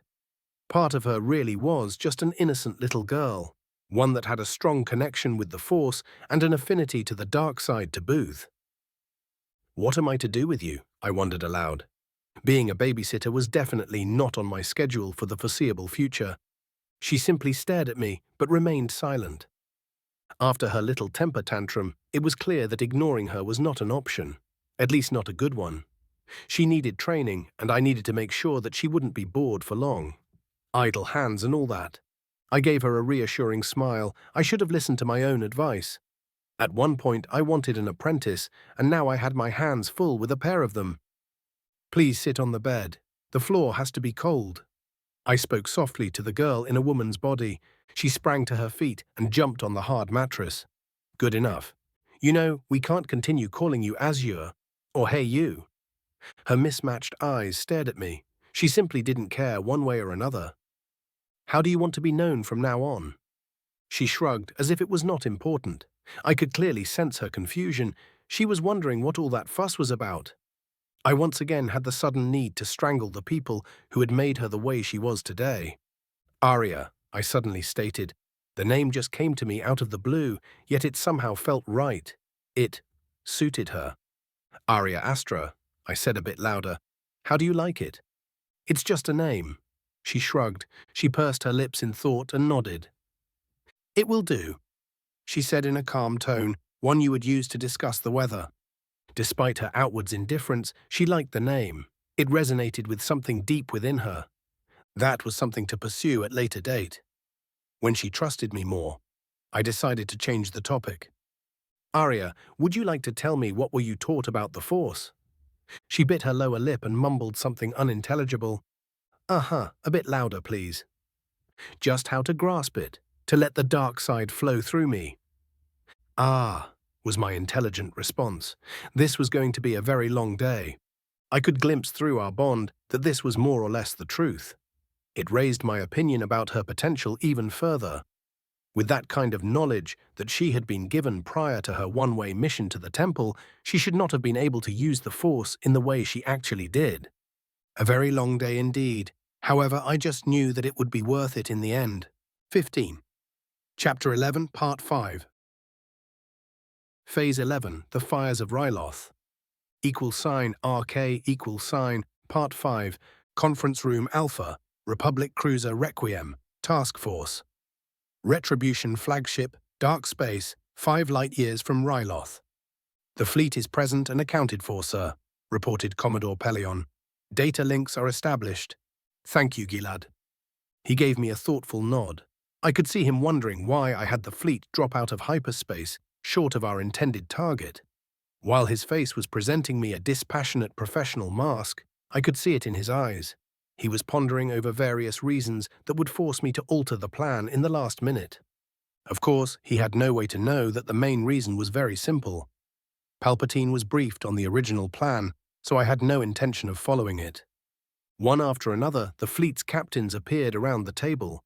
To my left were the ethereal images of Skywalker and Yularen. To the right, on the other side of the physically present Pelion, was the ghostly figure of Obi-Wan, who was in charge of our ground component. 2/3 of the officers gathered for this unscheduled meeting wore the same dark faces. "What is the emergency?" asked Anakin. You'll see. You all know the plan to liberate Ryloth by heart, I declared to the assembled men and women. They all nodded at me, giving me a long-suffered looks before nodding. Well, you can forget all about it. I have reasons to believe that it was leaked to the Seps long before we left for our little excursion, I told them. Stunned silence reigned for the next few seconds. Then more than a few of my officers who didn't wear Jango Fett's face started shouting over each other. Preposterous! The voice of Captain Crello Lombard rose over the rest. Silence! I barked after listening to them for few seconds. The sharp tone of my voice made them take notice, and they soon subdued. I glared at Captain Lombard. Figures. He was one of the political appointments within the Navy, whose main call to fame was his close friendship with the Ryloth senator, who in turn was a close friend and supporter of Palpatine. Just to make my life more difficult, said senator was on visit to Kuat during the attacks on Coruscant, so I couldn't just fire Lombard. I ignored him for the moment and gazed at the rest of my problem children. Luckily, only he was the only one of them commanding a capital ship. The rest of his type were stuck on a dozen light cruisers. During the short time we had to plan Operation Retribution, the folks that would make trouble had made themselves known. At least most of them. I had suspicion about few more captains, but nothing concrete. It was not like I could choose the members of the fleet in this case.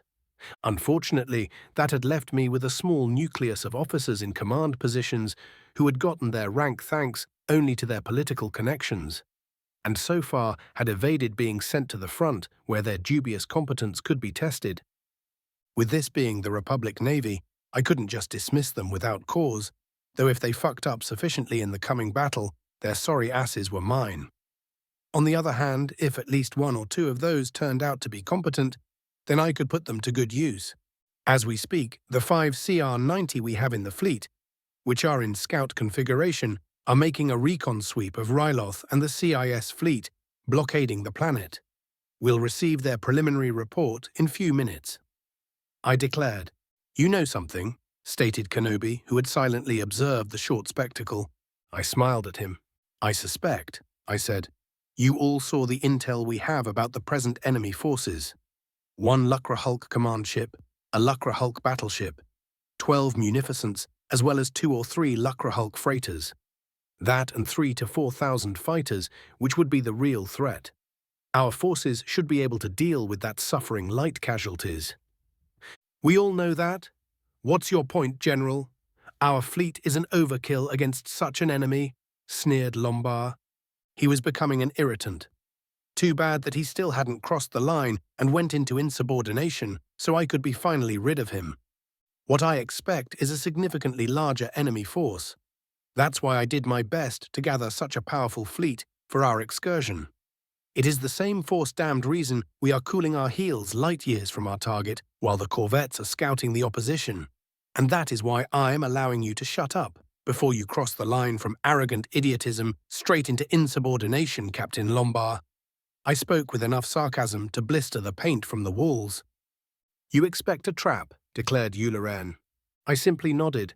This entire operation is suspect, I grimaced. The Separatists would have realized from the beginning that such a large operation couldn't be missed, and we would be required to take action. They would have to be stupid not to see it, and considering that we can't afford to believe that they are, the only other conclusion is that they are setting up a trap. The question is, do they have the forces on hand to make it an effective one? A light started blinking on the console built in the table in front of Pelion's seat. He pressed few buttons, stared at the screen for few moments and winced, before being able to school his face back to his usual mask of professionalism. Sir, the scout's preliminary report just came in, he said calmly. By all means, Commodore, enlighten us. Long-range scans detect 1 Lucra Hulk command ship, 2 Lucra Hulk battleships, 2 freighters of the same class, and 20-plus munificents. Grim silence fell over the room. If they don't have reinforcements waiting in space, we all know what the worst-case scenario is. I stated. Yeah, if those freighters are in fact battleships with full fighter complement, we'll have serious problems, said Anakin. That, with the second battleship, could give them up to 4,500 additional fighters, exclaimed Captain Lombard, who had become white as a sheet. Add another 1,000 or so vultures with the rest of the frigates, interjected Skywalker. It's unlikely that the Separatists had so much vultures to spare. One of his friends disagreed. 9 to 10,000 enemy fighters as a ballpark figure, muttered Kenobi. If the fleet is hit by all of them at once, someone muttered. Don't forget that they can have more fighters based on the planet. Kenobi decided to add his 2 cents. That's not something we are going to allow. I spoke loudly. Luckily for us, the vulture droids do not have hyperdrives. I smiled at the officers under my command. General Kenobi, when the main fleet start its assault on Ryloth, I want the assault ships under your command to jump on a random destination in dark space within 5 light-years of our target and wait for the signal. Just in case the CIS has an informant in the fleet and additional forces they can send against your ships. This is what we are going to do.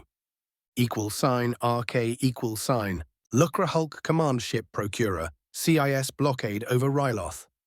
Captain Mar-Tuk was leaning forward in his command chair. Thanks to his data goggles, Wat Tambor, whose hologram was projected in front of him, could not see his narrowed eyes. "Captain, are you ready?" asked the foreman of the Techno Union. "The reinforcements arrived a few hours ago. Our trap is set. I have over 12,000 fighters waiting for the Republic fleet," answered Tuuk. "We know their forces, we know their plans. When they arrive, I'll have an unpleasant surprise for our uninvited guests." He smiled. "I am counting on you, Captain. The Republic must not retake this planet. Even if they do, we must bleed them dry first." "I'll see to it," said Tuuk before his nominal superior cut the connection.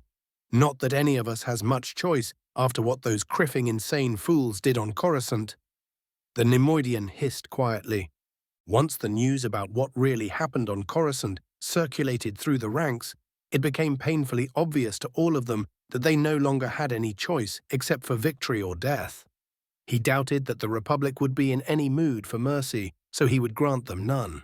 If only those accursed imbeciles hadn't used bioweapons, or at least had managed to be competent enough to just kill off the Senate rather than play stupid games, then the situation would be different.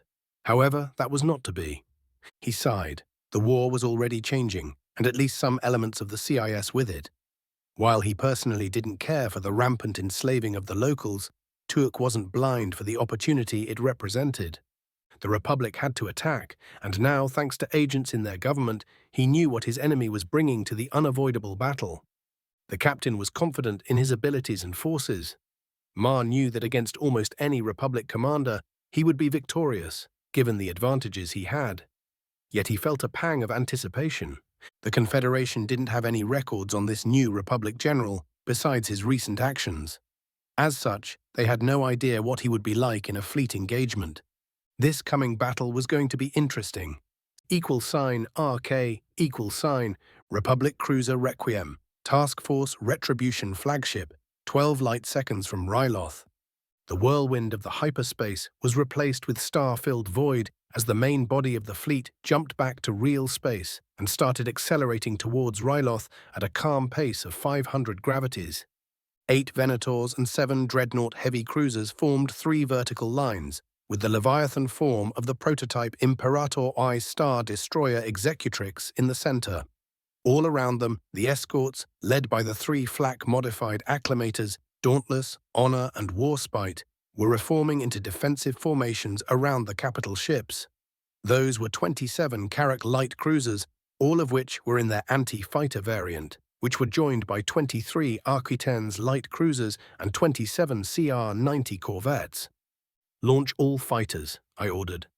While that was being done, I stared at the holographic display showing the disposition of the fleet and that of the enemy. Normally, I would have left a 10 to 20% fighter reserve, but we were too heavily outnumbered for that, especially when I was keeping the 2 acclimator carriers as well as the escort carriers, which were just a bunch of converted freighters, and their escorts as reserve. The armored decks covering the hangars of the Venators slid open, and they started disgorging their brood. Part of me wanted to jump in my new fighter and head out with the pilots, but as a commander of Operation Retribution, that was not my place. I wondered how many of the Jedi generals would have sorted with the fighters if they were in my shoes. It would have been a damn foolish thing to do. at least this early in the battle. Once the reserves were committed and every fighter out there counted, that might change. But for now, my place was on the bridge commanding. Besides, the pilots were in good hands. This is General Skywalker. All wings, form on me. Check your course and stay out of the firing lanes of the big guns. This is Blue Leader, affirmative, answered Ahsoka, who had her first independent command in this battle. Moment later, the holoscreen to my right lit up with green dots showing the fighter wings, which had confirmed their readiness. Few more seconds passed before the powerful sensors of the fleet could partially burn through the enemy ECM. 1 droid command ship, 3 confirmed battleships, 6 possible freighters and 30-plus frigates. That and more than 10,000 fighters swarming out of their motherships. Our capital ships had near parity in firepower, which meant that a long-range duel would see both forces decimated. That was something that the Separatists could afford if it meant the destruction of a fleet like mine in exchange. My other alternative was to close in, where my light ships could add their guns to the equation, but that would bring us in the range of the enemy fighters and their capital ships' lighter guns. It would be a double-edged sword, plus I was sure that the enemy commander was keeping a reserve too. Plan A was simple: draw out the enemy fighters and annihilate them, then deal with their battle line. Of course, if their commander decided to send in his reserve early, that would give me other tactical options. 1,438 V-19 Torrent starfighters, as well as 2 Jedi-piloted Delta-7, would soon meet nearly 10 times their number. Our starfighters punched out until 2/3 of them were at medium range from the fleet, forming a screen against the expected onslaught. The rest stayed behind, forming a CAS, close space patrol. An imaginary line was crossed when the main body of the fleet passed the 10 light-second mark from our targets. "Sir, we are in range," informed me Piet, who was monitoring one of the navigation consoles over the shoulder of its clone operator. "All capital ship, execute Fire Plan Alpha," I ordered calmly. Few seconds passed until the order made it through the chain of command, and targets were assigned through Requiem's datanet. The Venators were divided in pairs, each of which had a separate munificent as its intended victim, and the dreadnoughts divided in 2 groups, tracking separate targets. The Executrix targeted 2 of the enemy craft by itself. A second passed, then a light shudder ran through the deck of the Requiem. 12 dual turbo laser turrets spoke as one. Azure bolts of scarcely comprehensible power flew at the distant CIS formation. The rest of the Venators, dreadnoughts, and the Executrix followed suit seconds later. At the same time, our escorts started executing erratic maneuvers, making them much harder targets. The heavy guns of the enemy battleships and frigates answered with a crimson barrage of their own. It was time to start paying the butcher's bill. Enough firepower to decimate continents splashed over straining shields, blinding sensors and scorching hull on the few places where it achieved partial bleed through the defensive fields. Once they entered optimal range, the Venators shuddered harder as their capital launchers started to unleash their payloads. Heavy proton torpedoes sped towards their distant targets, guided by both the sensors of the ships that launched them and their internal seekers. The first casualty of the battle for Ryloth was a frigate which was under long-range assault by Resolute and Defender. Her shields failed under the relentless onslaught. Turbo laser shots rained over her superstructure, vaporizing armor and opening compartments to space. The starboard side disappeared under a jagged line of explosions, which shattered the ship. The next to fall was a second CIS frigate, which was claimed by the Executrix. The prototype's heavy ion cannons of the Star Destroyer battered down her shield with ease, leaving the warship easy prey for the 6 dual heavy turbo lasers targeting her.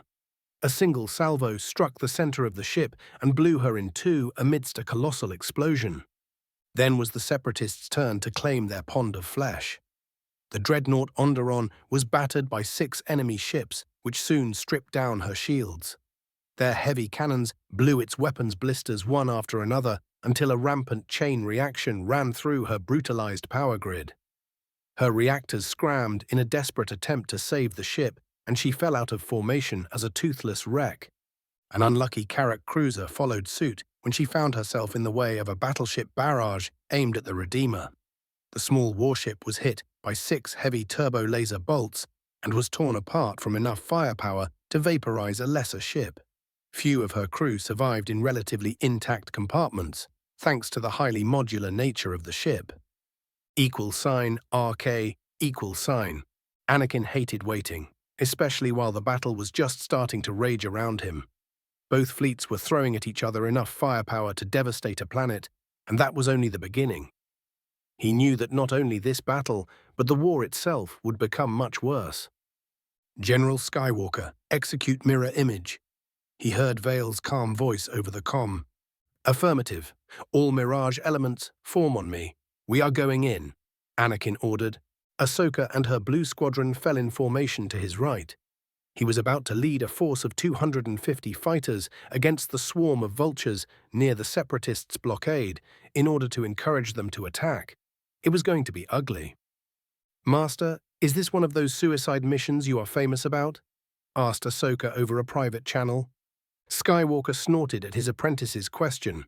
Nah, nothing to worry about, Snips. We've faced worse odds, he said without thinking things through. After a moment of silence, Ahsoka asked, when? $RK. Republic Order of Battle for Operation. Retribution. Imperial Y Star Destroyer Executrix. Prototype. It carries only starfighters and few shuttles. No other craft or any ground forces besides Ship Security Detachment, 3,000 clone troopers, 300 V-19 starfighters, 7 Dreadnought heavy cruisers, Venator S-Star destroyers, Requiem, flagship, Victory, Onderon, Resolute, Defender, Redeemer, Conviction and Coruscant's Pride, 8 Venators in total, 1088 V-19 Torrent starfighters, 448 Y-Wing bombers, Acclamator's Essay, Dauntless, Honor, Warspite.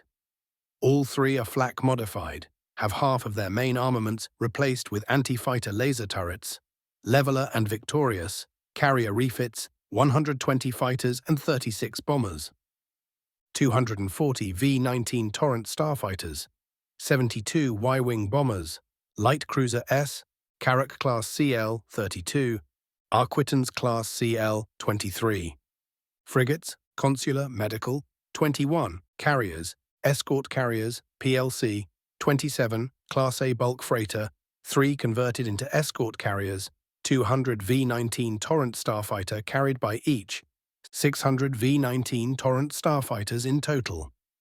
Corvettes, CR-90, various configurations, 37. Total small craft strength, V-19 starfighters, 2238. Y-Wing bombers, 520. General Delcatar Vale's Reserve, Leveler, Victorious, 3 PLC-27 carriers escorted by 6 Carrack CL, 10 CR-90. 16. Chapter 11, Part 6. $RK. Phase 11, The Fires of Ryloth. $RK. Part 6. Blue Squadron en route to the CIS blockade on Ryloth.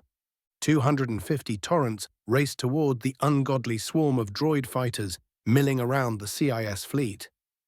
Below them, the capital ships were tearing at each other with bolts of energy more than powerful enough to vaporize any fighter deployed by either side. The scanners of Ahsoka's Delta-7 beeped, announcing that they had detected heavy proton torpedoes passing under the fighters. She glanced at the readout and smiled. This is General Skywalker. Keep it steady, men. Be ready to execute Sucker Punch on my command. General Skywalker comes with the most interesting names for the parts of this exercise, muttered Blue 2, known to his friends as Axe. Nope, that wasn't Master's idea, chirped Ahsoka. It was all General Vale's brainstorm. That figures, mumbled Blue 4. Who put that maniac in charge anyway? Do you have problem with our overall commander, Sev? Asked Blue 5. Just with our tiny part of his plan, quipped Blue 4. It requires us to piss off 10,000 or so vultures. Nah, what possible issue could I have with such orders? He deadpanned. Look it from the bright side, Sev. The General expects at least some of us to survive. After all, we need to be in one piece in order to goad the droids to follow us, said Axe. It may even work, whispered Blue 3. RK equals sign. While the fighters were closing in on their targets, the first salvo of Republic heavy torpedoes hit. 7 proton warheads made it through the last-ditch defensive fire and the thick fighter screen. They were concentrated on only 2 ships, both of which were bathed in white-hot plasma. One frigate was struck by 4 torpedoes. The first 3 smashed into her armored nose milliseconds from each other, annihilating the forward third of the ship. The last one struck the junction where the bridge pylon and the main hull of the craft met. It buried itself in the armored hull before detonating. The resulting explosion sent a shockwave which shattered the whole bridge section and rent a massive crater in the remaining part of the ship. Series of internal explosions tore what was left of the ship apart. The second munificent was marginally luckier. The torpedoes hit her port side, with one colliding with the fin sticking from her nose. It blew up, vaporizing the offensive protuberance. The short-ranged blast waves stripped armor plates off the forward section, opening multiple compartments to space. Scores of unfortunate droids were either outright destroyed or sucked out to space. The 2 remaining torpedoes blew up over the heavy sloped armor, covering the upper half of the frigate. While the blossoming detonations opened huge craters in the side of the ship, they were spread far away from each other, enough to allow the Confederation craft to retain some semblance of structural integrity. She listed to her port side and fell out of formation, while her droid complement fought to contain the fires and power surges threatening to go out of control. A few minutes later, she was put out of her misery by a barrage of turbo-laser fire from the Requiem, which got her sights on the frigate while traversing her guns to aim at her next chosen target. RK equals sign, Light Cruiser Stalker Arquitans class. Commander VLK 531 calmly surveyed the bridge of his ship, where his brethren were efficiently doing their jobs. He was newly promoted as a commanding officer of the light cruiser, which for all intents and purposes was a scaled-down model of the Venator class. However, he didn't care about that. Voke, as he was more commonly known, was proud of both his ship and crew. "We are in missile range," said the weapons office. "Very well." The commander looked at one of the data feeds from the flagship. 8 seconds later, it blinked green, showing that all Arquitans were in range. That was his cue. "Flush all tubes. Maximum rate of fire," ordered Volk. It was time to see if the first phase of General Vale's plan was going to work. A light tremor passed through the deck as the 4 missile launchers released their deadly contents at the clankers. They were a part of a staggered salvo sent by all of Stalker's sister ships. RK equals sign, Blue Squadron near the CIS blockade, Ryloth. "Execute sucker punch," barked Skywalker. "You heard him, boys." "Go," ordered Ahsoka. 250 V-19 Torrents sent a pair of missiles each at the armada of enemy fighters, which were just outside of effective energy weapons range. Yet that didn't stop the machines from opening fire. In the next instant, the Republic starfighters broke off their headlong charge at the enemy and separated into 2 groups, which looped above and below their previous vector. Only 217 of them lived long enough to do so. 421 droid fighters became prey to the missile strike, one moment living and ready for battle, and in the next becoming so much short-lived stars. More than 1,000 vultures separated from the swarm and flew in pursuit of the offending enemy torrents.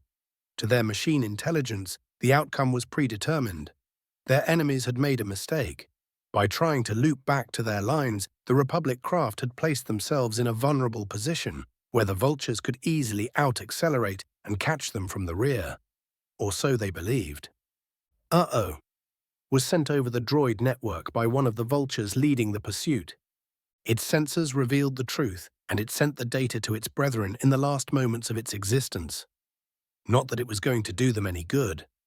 The 92 light missiles from the first light cruiser salvo had changed their direction and flew in the teeth of the pursuing vultures. They were followed by the 3rd and 4th spread of heavy torpedoes launched by the Venators, all of which were rigged with proximity fuses. Usually using such weapons against fighters would be a waste. Blast waves didn't propagate well in space. A warhead that could wipe out anything in the air for dozens of kilometers in atmosphere was virtually useless in space beyond a few hundred meters, a kilometer at best. That, however, didn't take into account the spread usually maintained between fighters, with the swarm chocking the space around the CIS capital ships, while flying in such vectors as to be clear from the barrages exchanged by the heavy combatants. The tactical picture was different. The vultures were vulnerable to proximity kills. The ordered formations pursuing the fleeing fighters, which had executed mirror image, flew apart as the droids tried to evade the blast zones of the oncoming missiles. It was too little too late.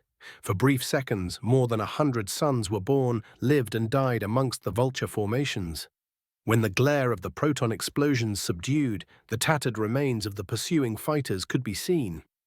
81 battered droid fighters remained combat effective from 1,000 strong.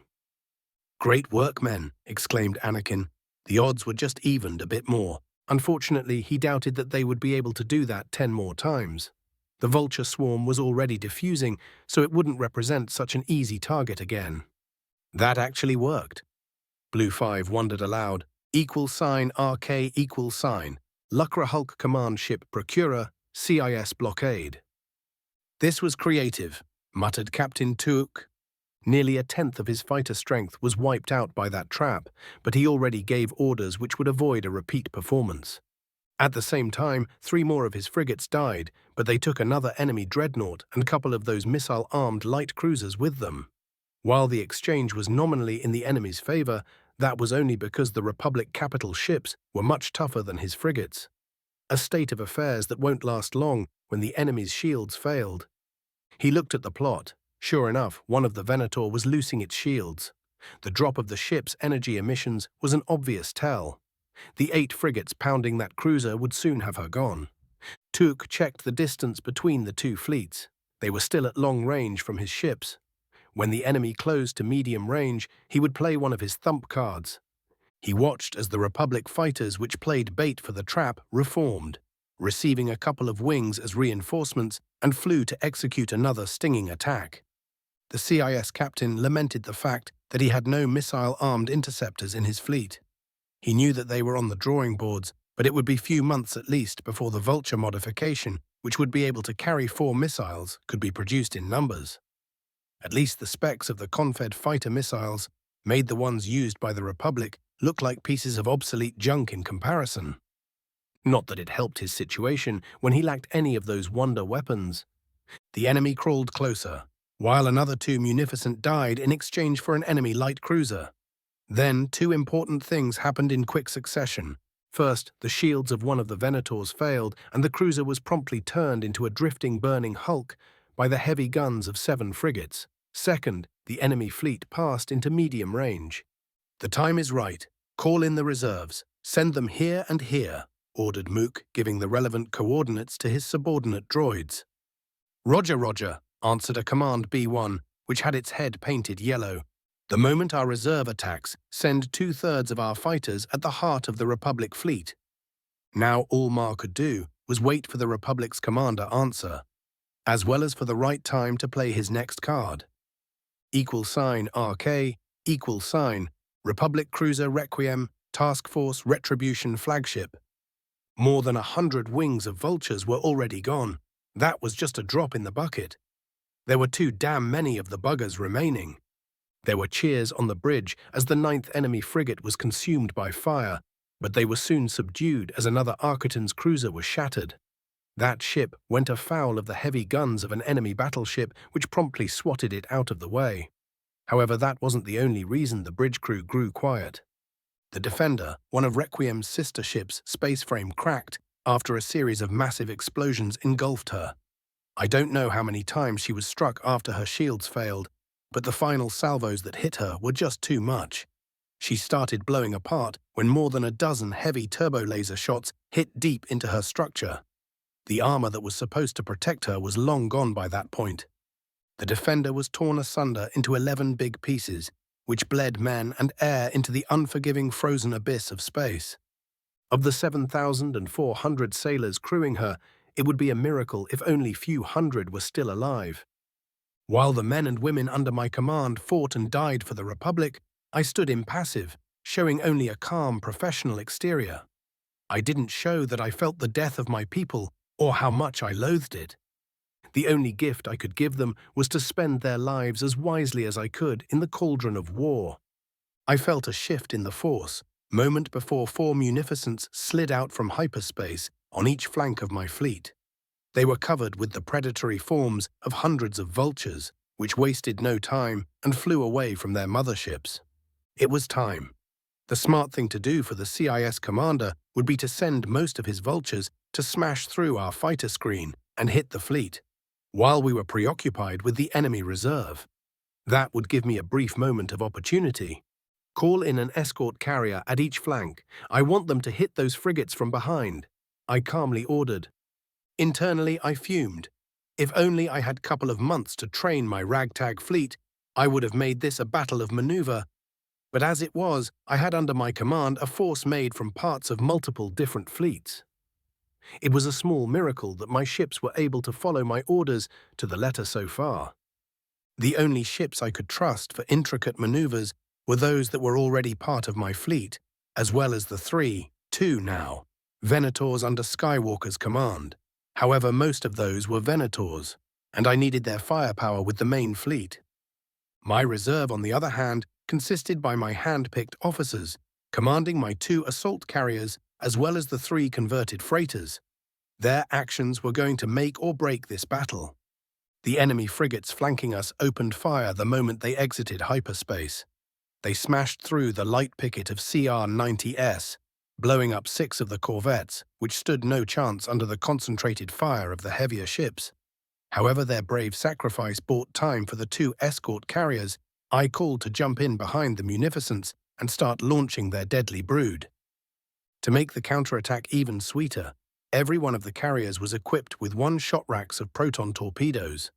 While those were light, the same carried by bombers, the PLC-27S had box launchers holding 200 each. Each had only 2 of them because the logistics corps were not able to provide more torpedoes before Operation Retribution was launched. Not without striping weapons from the Coruscant defense fleet, which was out of the question after the attack. Despite the strong image we were showing to the media, the Republic's situation was bad, and it would be months, perhaps a year, before the economy could be fully geared to a war footing, and most equipment shortages could be met. The escort carriers targeted 2 frigates each and unloaded their torpedoes at the munificents' rears. A wave of proton death struck the engines of the separatist ships and spread from there up their hull. Flowers of blue-colored plasma blossomed where the torpedoes impacted. The drive pods of the frigates couldn't handle the energies battering them and blew up almost in unison, sending their ships tumbling through space. 2 of the frigates suffered catastrophic damage. Their reactors couldn't scram in time. The resulting detonations turned those craft into so much shrapnel, which decimated most of their fighter complements. With their work done, weapons expended, and 400 fighters in total launched, the 2 escort carriers jumped into hyperspace. That left the fresh torrents to brave the fire of the remaining enemy frigates while racing in a tail chase to catch the nearly twice their number of vultures. Said killing machines were plunging headlong at the Republic fleet, heedless of losses or their pursuers. I saw all of that on one of the holographic displays showing the space near my main forces. However, most of my attention was at the enemy units near Ryloth. I smiled coldly when a wall of about 7,000-odd droid fighters raced towards my fleet. "Call in the rest of the reserve. Hammer blow is a go," I said with a calmness I didn't feel. "Shift to fire Plan Beta and inform Admiral Ularen that he has tactical command of the fleet. I'm heading out." "Yes, sir," confirmed Pelion. I could see the question in the Commodore's eyes. "Right now I can do more outside, strapped in my fighter's cockpit. I have no more tricks to play, Gilad. May the Force be with you," I said and headed for the armored doors at the back of the bridge. "And with you, General. Good luck," said Pelion. =RK=, Lucra Hulk Command. Ship Procurer, blockade over Ryloth. Captain Mook was watching the holographic representation of the battle with a frown. 4 of the reserve frigates were already gone, blown up by those damn retrofits. Yet it meant little. Most of their fighters were out and heading at the heart of the enemy fleet. Even better, most of the anti-fighter escorts the Republic had were concentrated to the front. That would be painful for the main wave fighters he had sent to strike at the enemy. But Ma had more than enough assets, so he could afford the losses. "New contacts, critical proximity," exclaimed one of the droids manning the sensor stations.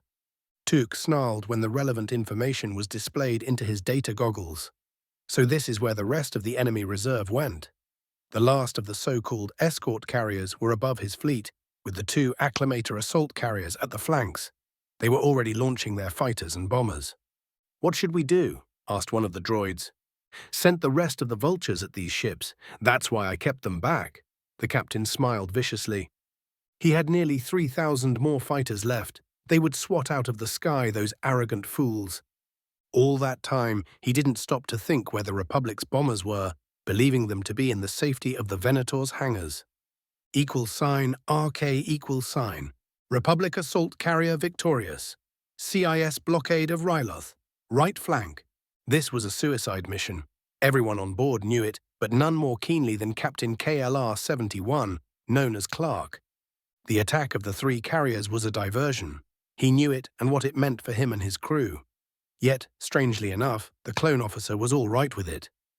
If it worked, it would mean that thousands, perhaps tens of thousands of his brothers would live to fight another day. "I want those sensor sweeps done yesterday." He barked at the man operating the sensor console. The three Republic carriers managed to launch their fighter complements before something bigger than light guns could target them. But that was of no consequence. It appeared that the CIS commander was declining to take off the pressure from the main fleet. It was the right decision. The three ships from Task Force Anvil were doomed anyway. Each of them had about 1,000 vultures converging on their positions, with only a fraction of those numbers in Torrance to meet that onslaught. It would be a slaughter, just as General Vale had planned. But while the damn clankers were too busy killing them, their fighters were not available to protect the capital ships. "It's done. We have the coordinates," shouted the sensor operator. "Excellent. Transmit them to Hammer," Clark ordered. It took 10 seconds, in which the bulk of the vultures were coming closer and closer, while the 120 torrents of the victorious fighter complement were dueling with 3 times their number of enemy starfighters, which were closer to the carriers than the rest. Before she was swarmed, the assault carrier under Clark's command managed to finish off a Munificent, which had her shields down.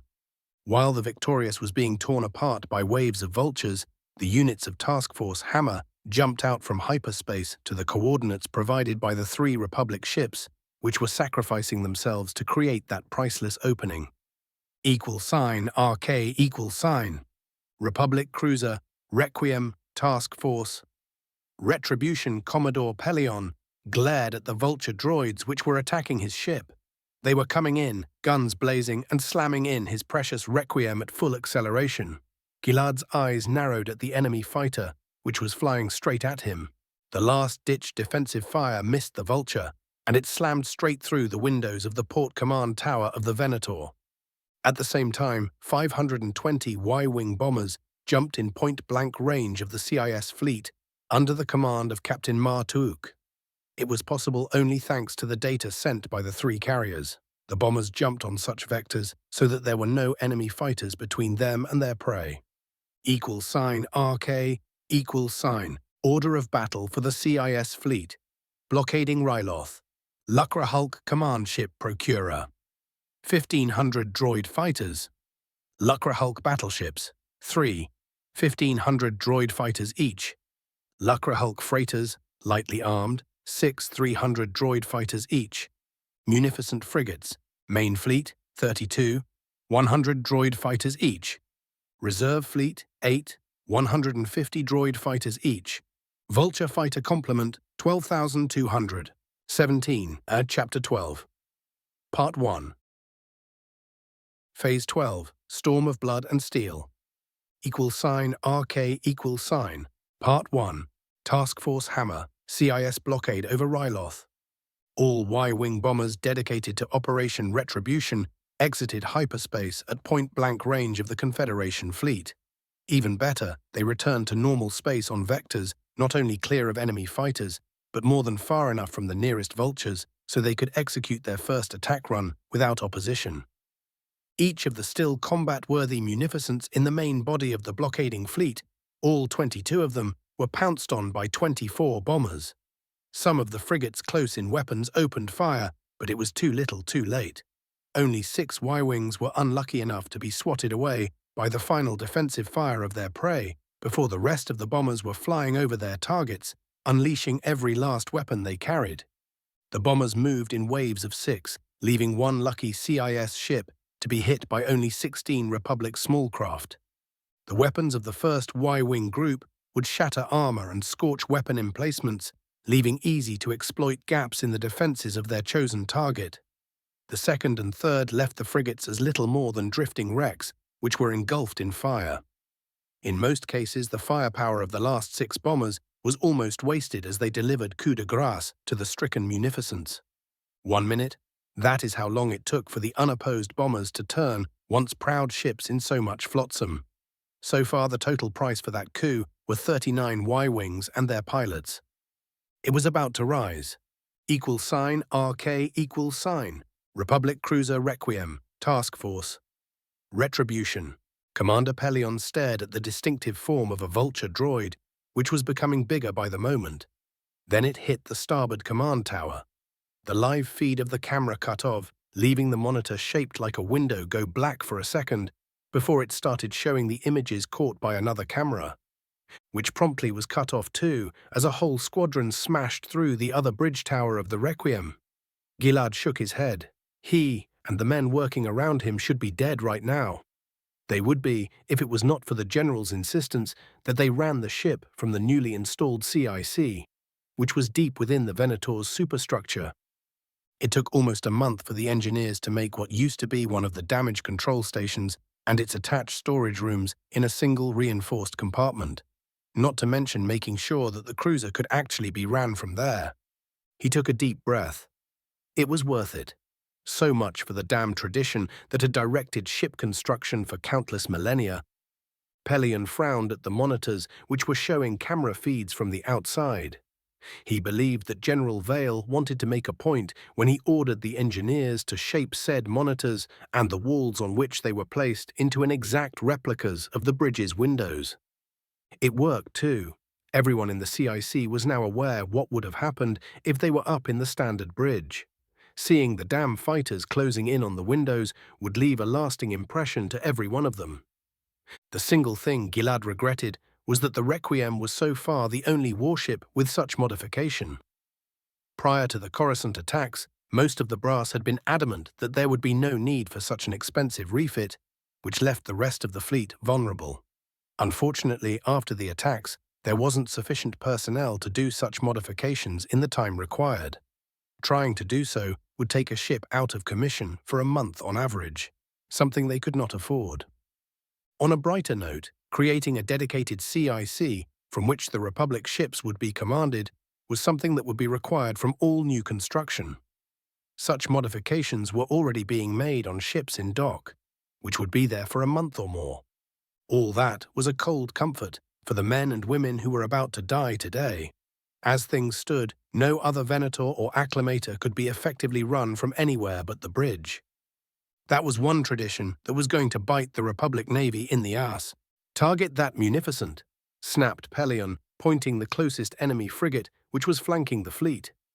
Half of the Requiem's heavy turrets rotated and unleashed hell upon the charging Confed ship. Few seconds later, he received confirmation that Hammer had jumped in. That should pull out the teeth of the enemy capital ships. There was only one small problem remaining. That criffing wall of vultures which were about to hit the tiny, in comparison, fighter force under the command of Skywalker. At least the CSP was moping out what was left, Reed not already rammed into Republic cruisers, of the Separatists' reserve fighter force. =RK=, Republic escort carrier. Remember Coruscant, CIS blockade over Ryloth. The hull of the former transport ship was stuck by a wave of suicidal droid fighters. They blew up large chunks of the hastily laid armor which had been placed over her thin skin. That particularly exercise had just finished a couple of days ago. It was a testament to the skill of the engineers who made it possible that the refit was still relatively whole, despite the punishment she was absorbing. "Keep her steady for few more seconds," shouted Captain Joel Solo. His first mate, the Wookiee Traw, roared affirmative. The large being's dark, almost black fur shook in unison with their ship as the old girl took hit after hit. Traw was an old friend of Joel who had also volunteered when he figured out what Solo was about to do. The Wookiee mentioned something about Joel needing an adult supervision. Captain Solo and the rest of his crew were all volunteers. He had been more than eager to offer his ship when a week ago the Republic Navy had put out the call for container transports. They even offered to buy her at a price that exceeded the market one. But he had declined that extra payment in exchange of being allowed to retain command. Few hours later, he had been contacted by General Vale himself, who was alternatively being declared as the hero of the day, or the infamous man who let most of the Senate get killed. Solo wasn't interested in any of that. What did he care about a bunch of corrupt politicians when he had buried his little sister and 2 nephews just days earlier? They were his closest relatives and were waiting for his arrival at the spaceport near the Senate building when it was attacked by the Criffing separatists. The biggest piece they found of his family members was an arm. He had to bury them in sealed caskets, which were mostly empty. So he spoke with the general, and they reached an agreement. Solo enlisted in the Republic Navy and waited for a chance to get the vengeance he craved. Skip forward about a week or so, and here he was, commanding his old girl. She had been refitted as escort carrier and given teeth. Now he was a part of an all-volunteer crew, participating in what for all intents and purposes was a suicide mission. It was irrelevant. He would take another piece of the separatist scum, even if it was the last thing he'll ever do. By all 9 hells of his beloved Corellia, he had already hurt the bastards more than he had prayed to achieve. The bombers were already jumping in, ready to savage the clankers. But it was not enough. The fighters his ship had deployed were fighting for their lives and would buy him few more precious moments. Remember, Coruscant still had her light torpedoes. She was darting at full speed at the back of an enemy battleship, which itself was a converted Lucrehulk freighter. Its heavy guns were already traversing and tracking the much lighter ship. Solo smirked viciously. Only few of them would be able to shoot at his girl before it was too late. "We are in range," shouted his weapons officer. "Fire," spat Solo. The converted container ship screamed as heavy turbo lasers cut through her lighter shields and impaled her hull. The rear section of the ship was reduced to rubble, but it wasn't enough to stop her. Captain Solo's head met the deck before everything went black. The escort carrier spat 175 torpedoes. One of the box launchers was gone, thanks to a vulture which kamikazed the ship, and continued on her previous trajectory. Remember, Coruscant was aimed straight at the main junction between the sphere and the rest of the Lucrehulk battleship. Light guns started eating through her shields, but only 3 heavy turbo laser clusters could bear on the ship. However, those were able to shoot only twice before they and most weapon emplacements on the upper half of the heavy capital ship were annihilated by a wave of torpedoes. $RK, $. What criffing piece of junk hit me, moaned Captain Solo. He felt almost as bad as that time few years ago when he ended drinking a whole bottle of aged Corellian brandy. "Ruarabt," someone roared. "Told me so?" "About what?" Solo grumbled. He opened his eyes, which was even more painful for his abused head, and blinked owlishly at Traw. The Wookiee was pointing his huge paw towards the window of the escape pod. Outside, the shattered remains of Remember Coruscant slammed into the scorched Leviathan that had destroyed the escort carrier. After the massive torpedo strike, this was one abuse too many. The huge battleship was torn in 2 huge pieces, which tumbled through space. The sphere where the reactor was still working was relatively intact, but its few still operational weapons were useless while she was floating aimlessly through the ether. Far behind it, the main hull of the Lucrehulk was a flaming wreck which, while still had about a third of its heavy weapons intact, hadn't enough power to use them. "Look at that criffing son of a bitch go," cheered Solo. He was smiling for the first time since his sister and nephews were murdered. Traw answered Joel with a triumphant roar which nearly deafened him. $RK, Assault carrier victorious, CIS blockade over Ryloth. "All hands abandon ship," coughed Clark. The bridge of the modified acclimator was turned into pandemonium. 3 vultures had struck the command tower near simultaneously, wrecking most of it. By some miracle, the bridge itself was still airtight, but the shockwaves had caused the power system to overload, blowing up relays and couple of consoles which were struck by power surges. 3 of his brothers were dead as a result. Damn the criffing lowest bidder. This was the real world and not some stupid holodrama. Such things were not supposed to happen. "Watch out!" shouted the navigation officer. Clark turned his head towards the windows behind him.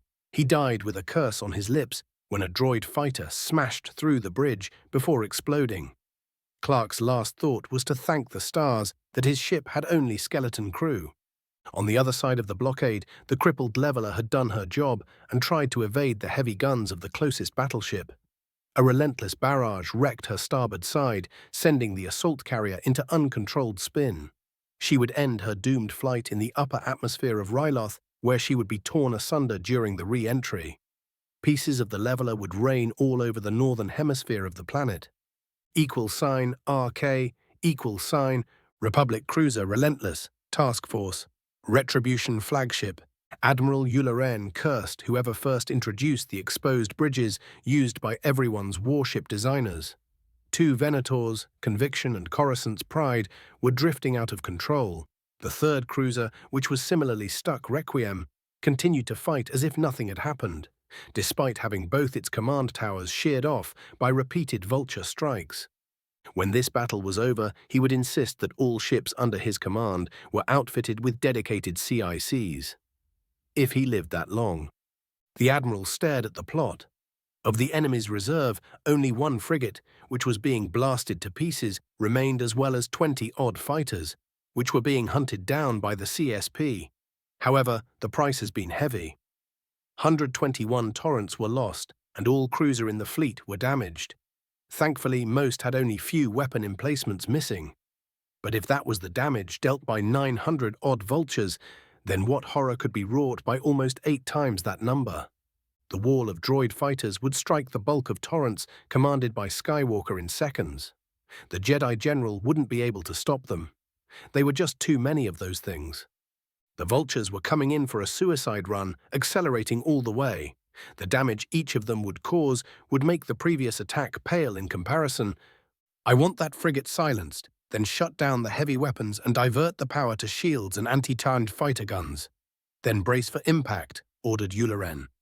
$RK, General Skywalker's Delta 7 Interceptor. Anakin let the Force flow through him, preparing himself for the coming onslaught. This was going to be ugly. Outnumbered 7-1, Skywalker knew that he wouldn't be able to stop even a third of the coming vultures. He had only 917 fighters, with the rest of the torrents flying as a CSP for the fleet at his back. He prayed that the escorts and Vale's last surprise would be enough. If not, all capital ships were going to be shattered. He took a deep breath. "Here they come. Open fire," ordered Skywalker. He sent 2 missiles at the swarm of dark metal, which seemed to fly straight at him, and opened fire with his laser cannons. His fighter force, which was nothing to sneeze at, no matter how outnumbered they were, followed his lead. "May the Force be with you, Master." He heard Ahsoka's voice before her squadron entered the fray. "And with you, Snips. Stay safe," he whispered. Then there was no time for anything but fighting for his life. 18. Chapter 12. Part 2. This story was baited by the following people on the Space Battles Forum. H. Pakrat and Psycho Sama. Thank you for the great work. Disclaimer: I do not own Gundam Seed or Star Wars.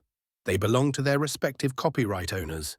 This story is not created with commercial aim. I make no money from it. Phase 12, Storm of Blood and Steel. $RK, Part 2, Task Force, Hammer, CIS blockade of Ryloth. As per their orders, the Republic bombers finished their attack run and headed towards the command ship. That would be their last target, and after it was silenced, they would retreat to hyperspace. The V-19s launched from the 3 carriers that were attacking the blockading fleet were doing their best to tie up the vultures so that the bombers could execute one last attack before the thousands of enemy fighters could cut them to pieces. It worked. Mostly, the Y-Wings, which had targeted frigates close to the CIS heavy hitters, barely managed to reach the command ship before a wave of droid fighters jumped them. The clone pilots and their gunners braved the fire, and death spat from the vengeful vultures and defensive weaponry of the battleships. From the 209 bombers, 175 lived long enough to hit the command ship. They unloaded their remaining torpedoes at the huge craft and overflew its superstructure with guns blazing.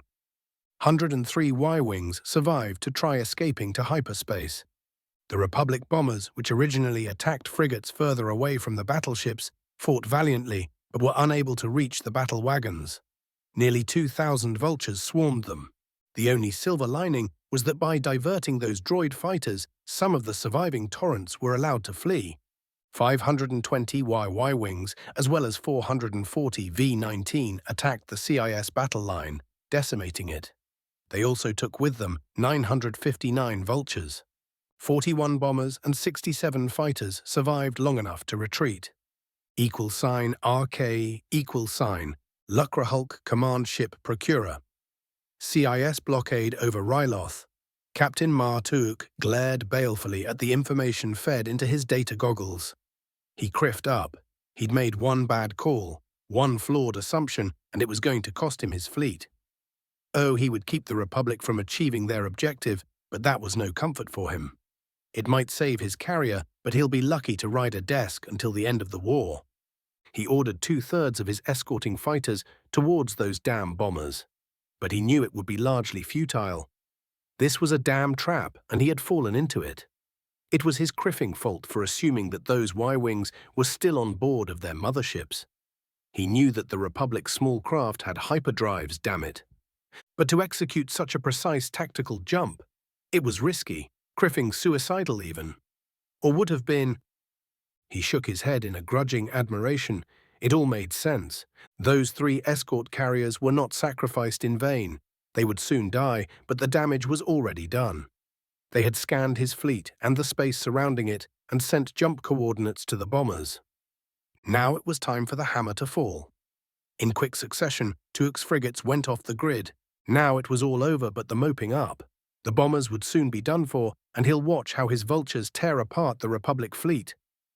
"Sir, the bombers are coming our way," exclaimed one of the droids. "They won't make it," stuttered the captain before he saw one of the battleships flanking his command ship being torn in two when a Republic carrier rammed it. Were those people insane? Ma frantically started struggling with the security harness on his chair. He had to strap himself in before it was too late. The behemoth that was the Procurer shuddered as wave after wave of Y-Wings tore into the battleship's hull. She lurched to the port as her armor was breached, and whole wings of bombers unleashed hell into the chink in her defenses. The light and data feeds abruptly cut off, causing the captain to bathe in cold sweat. This was the longest minute in his life. When the onslaught ended, Tuuk was left in a drifting wreck, which had no communication with the outside world. Only the emergency power was on, bathing the bridge in sinister red light. Ma looked around and saw that the B-1 droid crew was largely intact and milling around their dark consoles.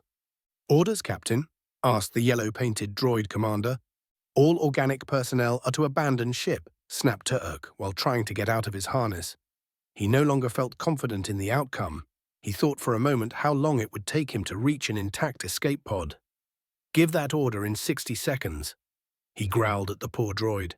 Tuuk had to get off the crippled ship before the Republic battle line managed to finish it off. =RK, Blue Squadron, near Task Force Retribution. Ahsoka sent her interceptor into a spin, desperately trying to evade the fire of dozens, perhaps hundreds, enemy fighters. Her gloved thumb was clamped on the trigger for her Delta 7's cannons, which were sending a stream of blue death at the droids trying to kill her and her men. Her blaster fire blew up a droid fighter, then a second and a third in quick succession. Yet for every one she downed, 2 more were taking its place. Behind Ahsoka, her squadron was flying in close formation, sending missiles and laser bolts at the offending vultures. It was a scene repeating itself dozens of times, all along the front of the oncoming swarm. The torrents took first blood, by salvoing close to 2,000 missiles at the armada of enemy machines.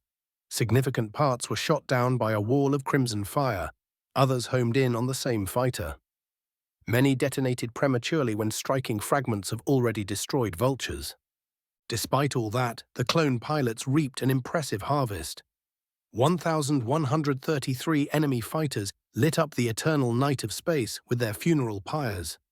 That was the easy part, something everyone knew. After the first missile volley, the vultures were upon them. The skirmish was short and brutal. 15 seconds. That's all it took for the droid formation to pass through the Republic fighters trying to stop them. Men of flesh and blood met with beings of cold logic, electronics and steel, in a whirlwind of fire and death. After becoming an ace once today, Ahsoka blew up her 6th vulture for the battle, starting a second tally. She aimed at the 7th and pressed the trigger before banking up in a futile attempt to evade the enemy. The Force was screaming warnings, and she could feel where the danger laid. The Padawan trusted her instincts, weaving her interceptor between lines of scarlet laser fire, yet it was not enough. In a perfect moment of clarity, Ahsoka knew that the Jedi's foresight could be as much curse as a blessing. She could see in her mind where the droid's blaster fire would go. Her reflexes were better than even those of the machines she was facing. Her squadron tried to protect her. They flew at the enemies, attacking their leader, and managed to buy her a few more seconds. One after another, the members of Blue Squadron perished, turned to space dust as their fighters became funeral pyres. First to go was Sev, after smashing 2 more vultures. His brothers followed suit in the span of moments until only Axe remained. He launched his last 2 missiles, then proceeded to blast another droid fighter with his cannons. With his last breath, he took out one final enemy when his V-19 annihilated both itself and the vulture it struck headlong. She felt them all die in the Force. Even the 2 who were fast enough to eject in time were extinguished moment later. Their loss hit her hard, causing her to feel almost physical pain. It broke her concentration for a moment. Her deep connection with the Force wavered, and she missed the last opportunity to evade the incoming enemy fire. After that, her supernatural reflexes were irrelevant. Her Delta 7 simply wasn't agile enough to evade all the fire directed at her. Despite all that, the sacrifice of her squadron meant everything. She found herself into an impossible situation for only few seconds before the CIS fighters moved away. In that brief slice of time, Ahsoka became the target of 100 or so machines. The right wing of her fighter shattered as if it was made of glass. Its nose was speared by a long line of laser bolts, which blew huge chunks of armor and delicate machinery away. It was a small miracle that the fighter didn't explode up there and then. In a desperate bid for survival, Ahsoka used the Force to eject. She knew that her hands wouldn't be fast enough. She was slammed back into her pilot seat as it was blown away from her dying ride. She channeled all desperation in fueling her telekinetic strength to guide the chair she was strapped to around a hail of laser bolts. Then she pushed herself away from being splattered all over the space frame of a vulture which flew past her face. Below her, the mortally wounded Delta 7 exploded, followed by a nearby droid fighter. She was touched by the edge of the blast wave, but mercifully enough, no shrapnel punctured her suit. Before losing consciousness, she thanked the Force and Delcatar for the sealed suit he had insisted she wear during the battle. =RK=. Anakin cursed when he felt Ahsoka's presence dimming. She was knocked out and hurt. However, he could do nothing to help her right now. He had to suppress an un-Jedi-like rush of fury which threatened to engulf him.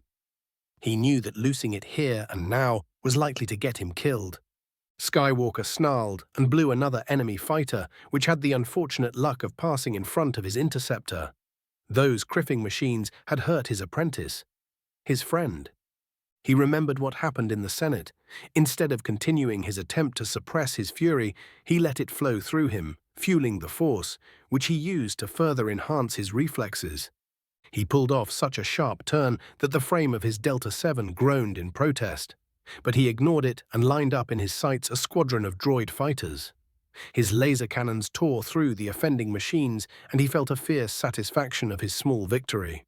When the short explosion of the last one cleared away, Anakin searched for another target but found none. The vultures were speeding away, continuing their self-destructive charge at the fleet. He scowled at the machines and raced after them, followed by the remaining Republic fighters. The short skirmish saw the destruction of 686 Torrents and 2,547 Vultures. Anakin wasn't aware of those numbers, but that was irrelevant. There were too many of the criffing machines remaining, and all his channeled anger wouldn't make his fighter go fast enough. =RK=, General Vales Custom Delta 7B, Task Force Retribution. By the time I'd made my way to the hangar and launched, most of the vultures attacking the fleet had either rammed or were blasted to pieces. That didn't stop me from claiming a few kills.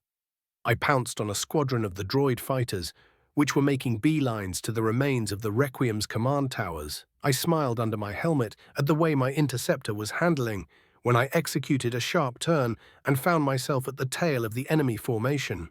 Few short bursts later, and the vultures were turned into a bunch of disintegrating wrecks.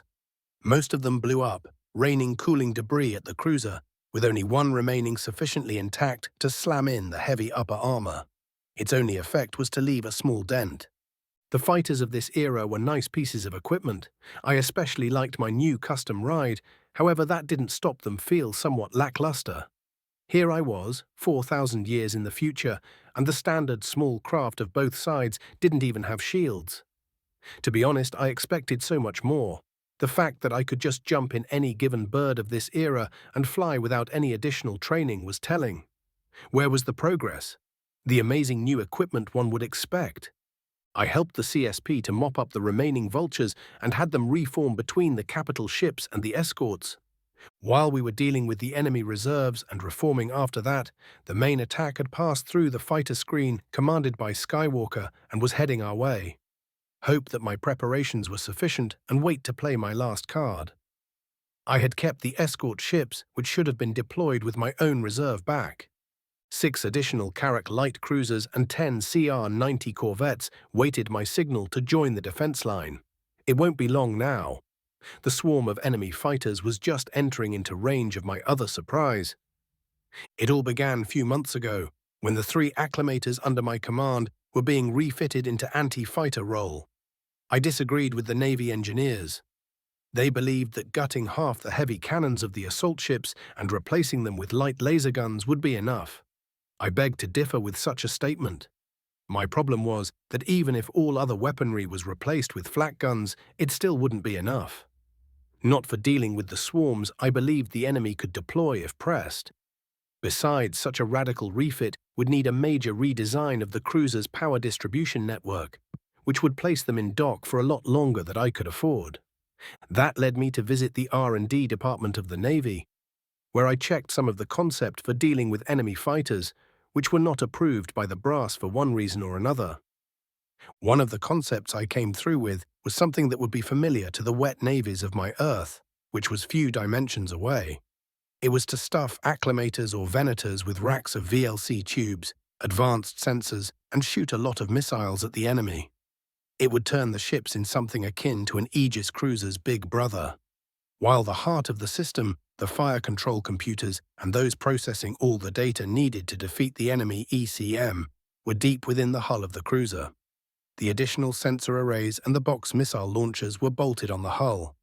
The downside was that the additional sensors and the anti-fighter missiles were relatively expensive. Just one missile cost as much as the combat load of a V-19. Combine that with the fact that so far the CIS were not deploying even close to the maximum fighter strength their ships could carry. I blamed that on Palpy's meddling, and it made clear why the system was not deployed. Damn, there were a few prototypes, but no one seemed interested at mounting them on ships. That changed when the refit of the Dauntless, Honor, and Warspite began. It took a lot of bargaining to have the system, which was called Guardian, installed and supplied with missiles. I had to give credit to the creators of the system, though a success would see it built and installed through the fleet, which will make the bastards filthy rich. Not to mention that until the end of the war, those folks wouldn't have any problems with getting their new prototypes tested. Now it was time to put it to the test. My one regret was that each of my 3 assault ships had only 1,000 missiles. When the vultures entered range, it seemed that the front of the acclimators disintegrated. Their forward third disappeared behind the violet glare of hundreds of engines. The Guardian prototypes could guide 200 missiles each at separate targets. Even better, they could burn through the ECM carried by the droid fighters at relatively long range. However, the missiles we had at this time were not designed for the role. They were relatively dumb. Even with a combination of the ship's massive targeting systems and the Guardian designed for defeating fighter ECM, as well as tracking such an agile targets, the success rate was average. However, not everything was going our way. In a standard engagement, the Guardian would have much longer time to track the targets and shoot them down. That was a big problem because the current iteration of the system had trouble tracking close targets. It simply wasn't designed for that. With the enemy coming in under constant acceleration, by the time the vultures were too close to make the missile strikes no longer effective, each acclimator had fired half their magazines at the coming swarm. Most of those missiles actually hit their targets, creating the illusion of a firewall heading our way. Over 1,000 vultures were claimed by the Guardian system, making it a favorite of mine. If I had anything to say about it, which I did, there would be a lot of money thrown into producing and improving it. That was not the end of the vultures' troubles. It was time for them to run through the escort's gauntlet. First to open fire were the Carracks, followed by the Architans and CR-90ES. The cold night of space was light up by green and blue laser show, and the acclimators promptly added their own gunfire to the spectacle. Fighters died by the scores, yet the machines came at us regardless. Some of the droids calculated that it would be prudent to reduce the amount of incoming fire and redirected their flight path at the escorts. A Carrack staggered under 2 kamikaze impact, the combination of detonating fuel cells and sheer kinetic impact taking their due. It fell out of formation with its guns silenced, but mostly intact thanks to its highly compartmentalized interior. One of her sister ships was not so lucky. She was shattered when a whole squadron hit her in the space of 3 seconds. Even her over-engineered structure couldn't survive such abuse. The light cruiser disappeared in a bright explosion. There were no survivors, and she wouldn't be the last to fall this day. An Requiems followed into oblivion, then another. Corvettes were left as drifting hulk after a hit or two, and the day's bloodletting was far from over. "Here they come. Choose your targets and may the Force be with you," I said. Few seconds later they were in range. My interceptor leaped forward, carried by its powerful engines, and I opened fire with the missiles with which I had it modified. 18 fire and forget weapons leaped from their box launchers, which I hastily ejected once they were empty in order to reduce the weight. They had for company the missiles sent by the 417 fighters riding on my heels. "Jump now!"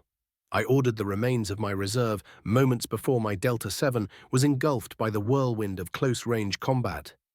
As the fighters under my direct command met the tattered remains of the enemy vulture swarm, the remaining light cruisers and corvettes jumped behind, straight between the enemy and the capital ships. My laser cannons sliced in two one of the leading vultures. I spun my interceptor between the fire sent my way by 2 of his friends, which I blew away with precise bursts. All around me, the void was filled with exploding fighters. I destroyed another target and winced when my brand-new astromech droid lost its head to a close miss. I blasted the damn machine, which came close to shooting me down, and then there were no more targets in my sight. I made a sharp turn, guiding my interceptor towards the fleet. I could see on my scanners that the acclimators had turned to the side and shooting more missiles at the tails of the vultures. Few might even catch them before they hit the core of my fleet. The droid fighters blew through my second line of escorts, taking some of them out. Over 700 remained to strike the umbrella of close-in defense weapons of my capital ships. We were hot on their tails, but there was no way to catch up in time. All I could do was to watch as the drama unfolded. Few hundred more vultures were brushed out of the void. 100 or so were damaged by close misses, so they didn't succeed in ramming my ships. All that was not enough, just as I knew it won't be. When all was said and done, it would be estimated that just over 300 droid fighters made it through everything we were able to throw at them. They struck my ships with tremendous force, leaving only carnage behind. And while all that was happening, the 2 still intact CIS battleships never stopped shooting at us. First to suffer were the dreadnoughts, which were forming the front line. One was destroyed thanks to a series of lucky hits at a few weak points, causing chain reaction. Its reactor failed to scram and took the ship with it. Another 3 were left as drifting wrecks, which had their weapons and sensors stripped from their battered hulls. By the grace of the Force, the last one somehow remained unscratched. Then it was the turn of the Venators. All of them were hit with the exception of the 2 drifting out of control. Their heavier armor fared much better. Only Onderon was destroyed after taking 60 nearly simultaneous hits at the area over its reactor. Something went wrong, because the tough armor over that area should have been able to handle such an abuse. The cruiser simply blew up spectacularly. What caused it to go up in such a way would remain a mystery. She was lost with all hands. That didn't mean that the rest remained unscratched. Armor buckled and was shattered. Weapons were torn from their moorings or outright destroyed. Various systems were wrecked from the repeating hammer blows, and thousands were dead or injured on board. Redeemer was left as a drifting hulk, and on the Resolute, Admiral Yularen and his staff survived only because he found it prudent to evacuate both command towers before the enemy struck. Those structures were flaming wrecks, which had damage control teams trying to cut them off the rest of the ship. The Requiem, as well as the Conviction and Coruscant Pride, were left largely untouched, because the Vulture's programmings deemed them a lesser threat once the loss of their bridge towers was noted by the machines. The Executrix was not that lucky. At the start of the onslaught, her heavy anti-fighter defenses laughed at the incoming Vultures. That was until a lucky one managed to smash into one of the 2 massive shield domes. That was noticed by the remaining droids assaulting her. Then that behemoth was struck by full 140 kamikazes, which fell on her like rain. Even then, her tough armor shrugged hits, which tried to brutalize her upper superstructure beyond recognition. It appeared the Executrix and her class would become the face of the Republic's might. Then everything went to hell. Her shield domes blew up in titanic explosions, and the waves of Vulture droids started finding multiple weak points the hard way. When the storm of steel and fire was over, the Star Destroyer was left as a little more than a drifting wreck. The huge tower here her bridge and shield generators used to be located were shredded beyond belief. The droid fighters which survived delivering that hammer blow were viciously hunted down and annihilated with extreme prejudice. I headed back to the Requiem after ordering SAR teams to be deployed. I still had work to do. There were 2 battleships and another 2,000 or so enemy fighters, as well as those 6 big-ass transports to deal with before the liberation of Ryloth could begin. 19, Chapter 12. Part 3. Anan.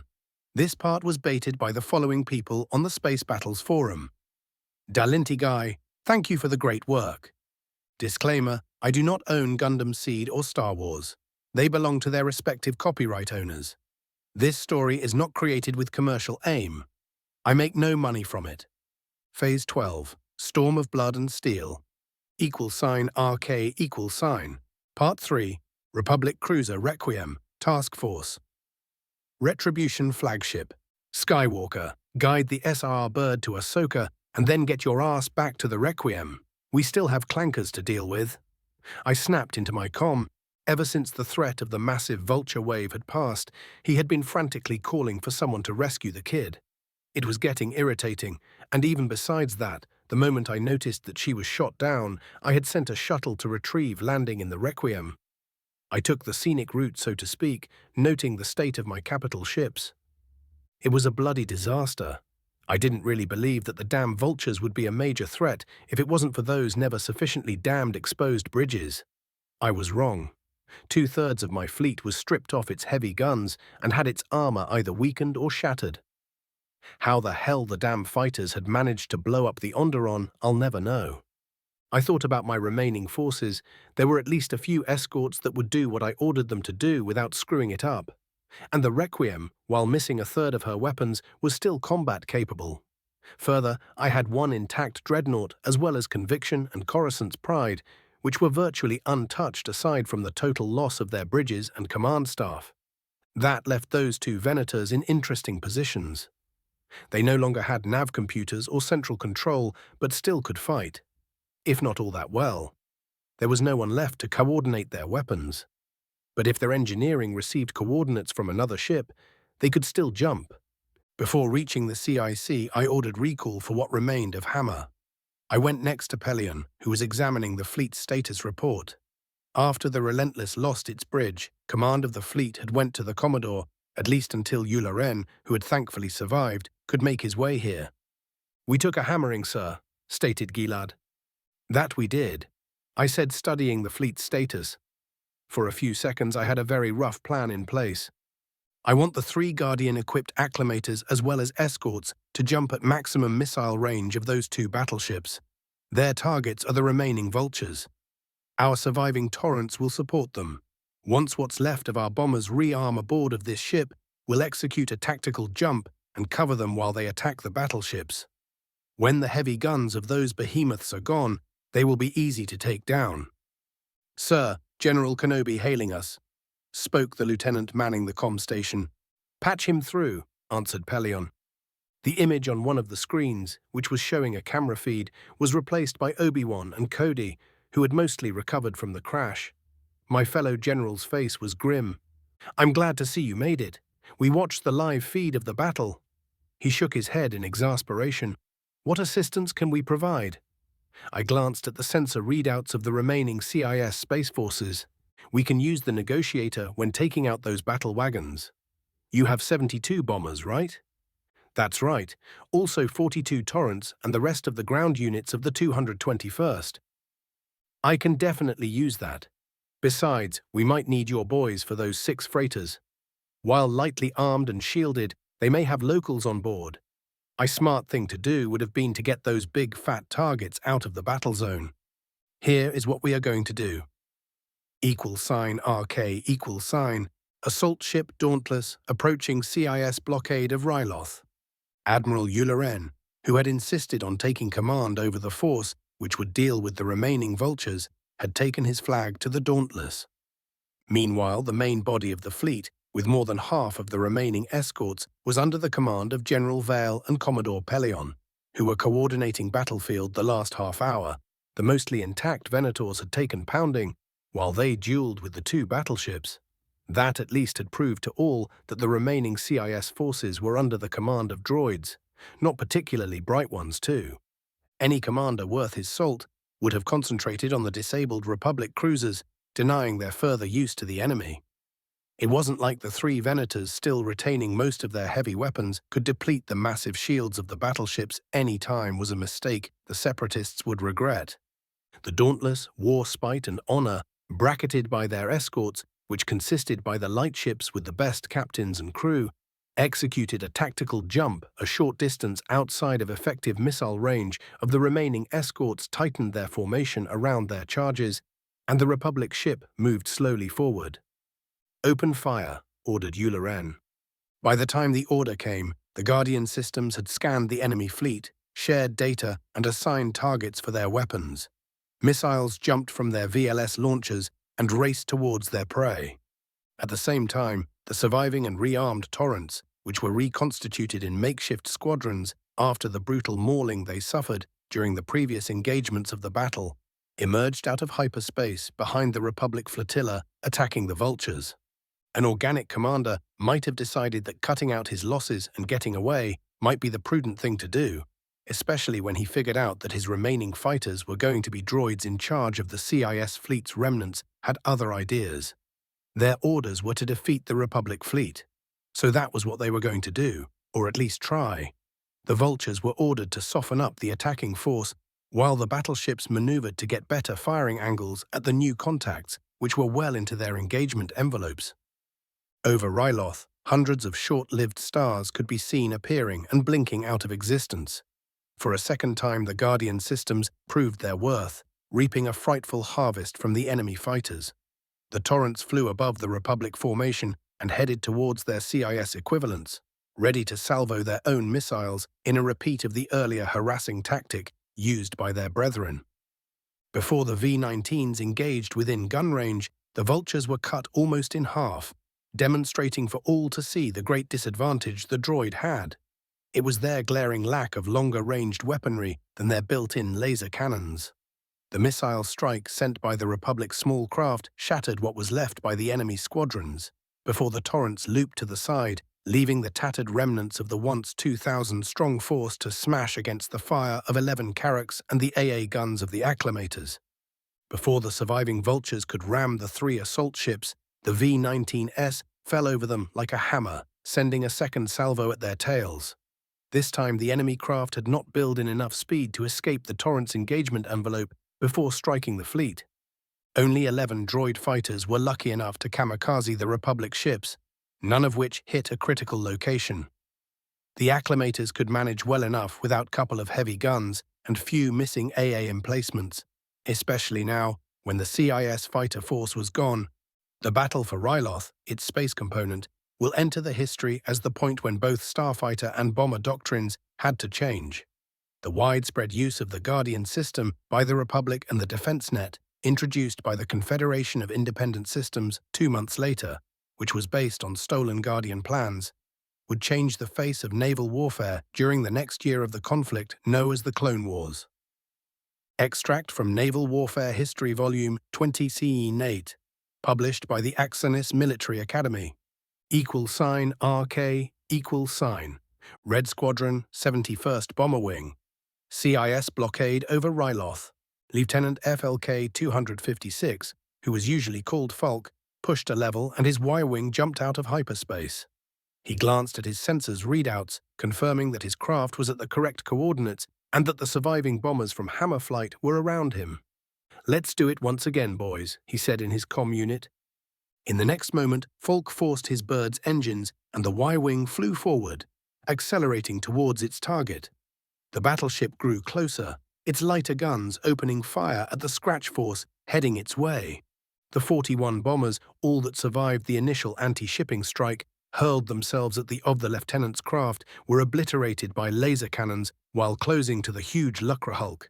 The rest of his Scratch Force darted near the behemoth's hull, sending proton torpedoes and energy blasts at vulnerable areas. The heavy turbo-laser guns were singled out with extreme prejudice, each receiving a warhead or two, turning them in so much flaming confetti. Secondary targets were the lighter anti-ship guns and AA weapons, which were struck with the Y-wing's cannons, or the odd the bombers finished their attack run, they pulled away from their burning target and jumped into hyperspace, evading the impotent fire from the crippled Leviathan and its sister ship. At the same time, the 72 bombers which rode out the battle in the safety of Negotiators' hangars jumped near the other battle wagon. They repeated the exercise, delivering even more damage to the second both bomber forces left the battlefield. They left behind 15 of their number and 2 crippled capital ships. Meanwhile, all Republic warships capable of it moved into weapon range of the 2 ships and continued to bombard the battleships. One of the Acclamators was moderately damaged. A Venator, Coruscant's Pride, received additional light damage, and 3 escorts were mission killed. One unfortunate Carrack, which was mauled by a damaged heavy turbo-laser cannon, which was brought back online at precisely the wrong time, and a pair of CR-90. Before Wat Tambor, who was the senior Confed leader on Ryloth, finally gave the retreat order, only one heavily damaged battleship managed to fight its way through the Republic fleet, which was tearing the behemoths down piece by piece. Its fellow Mountain of Steel wasn't so fortunate. It took another 15 minutes for the depleted Republic ships to pound it into impotence, and then what was presumed to be its droid commander scuttled the vessel instead of letting it fall into enemy blockade of Ryloth was over, at a heavy price for both path to the planet, and all the CIS forces waiting there was now open. =RK Cruiser Requiem, Task Force Retribution flagship. Confirm that, exclaimed Pelion. I looked inquisitively at his reaction. I was in the other side of the bridge, going over the list of lost ships. Too many of the ships under my command had been lost. I cursed my arrogance. Despite their huge number, I didn't truly believe that the Vulture swarm could be a serious threat for my capital ships, besides their obvious exposed bridges. I was proven wrong. Smashed escorts, destroyed weapons, shattered armor, not to mention the lost lives. The list was long. The two heavy ships what were lost with all hands to the only force knows what freak combination of circumstances only added salt to the wound. I glanced at one of the close-by monitors, which was showing the sorry state of the executrix. She was powerful ship, that much she had proven. However, being taken out by fighters, something her designers were swearing won't be possible. Huh? I knew better when I attached her to my fleet. Her heavy firepower and the 300 torrents she carried were good enough reason why I was glad for her presence, despite the fact that now executrix was a yard job. She won't see combat for months, perhaps a year. Still, she was in far better shape than the enemy battleship that escaped. That thing might have to be scrapped. I returned my attention to my, friend, Gilad. And wasn't this an admission I was reluctant to make?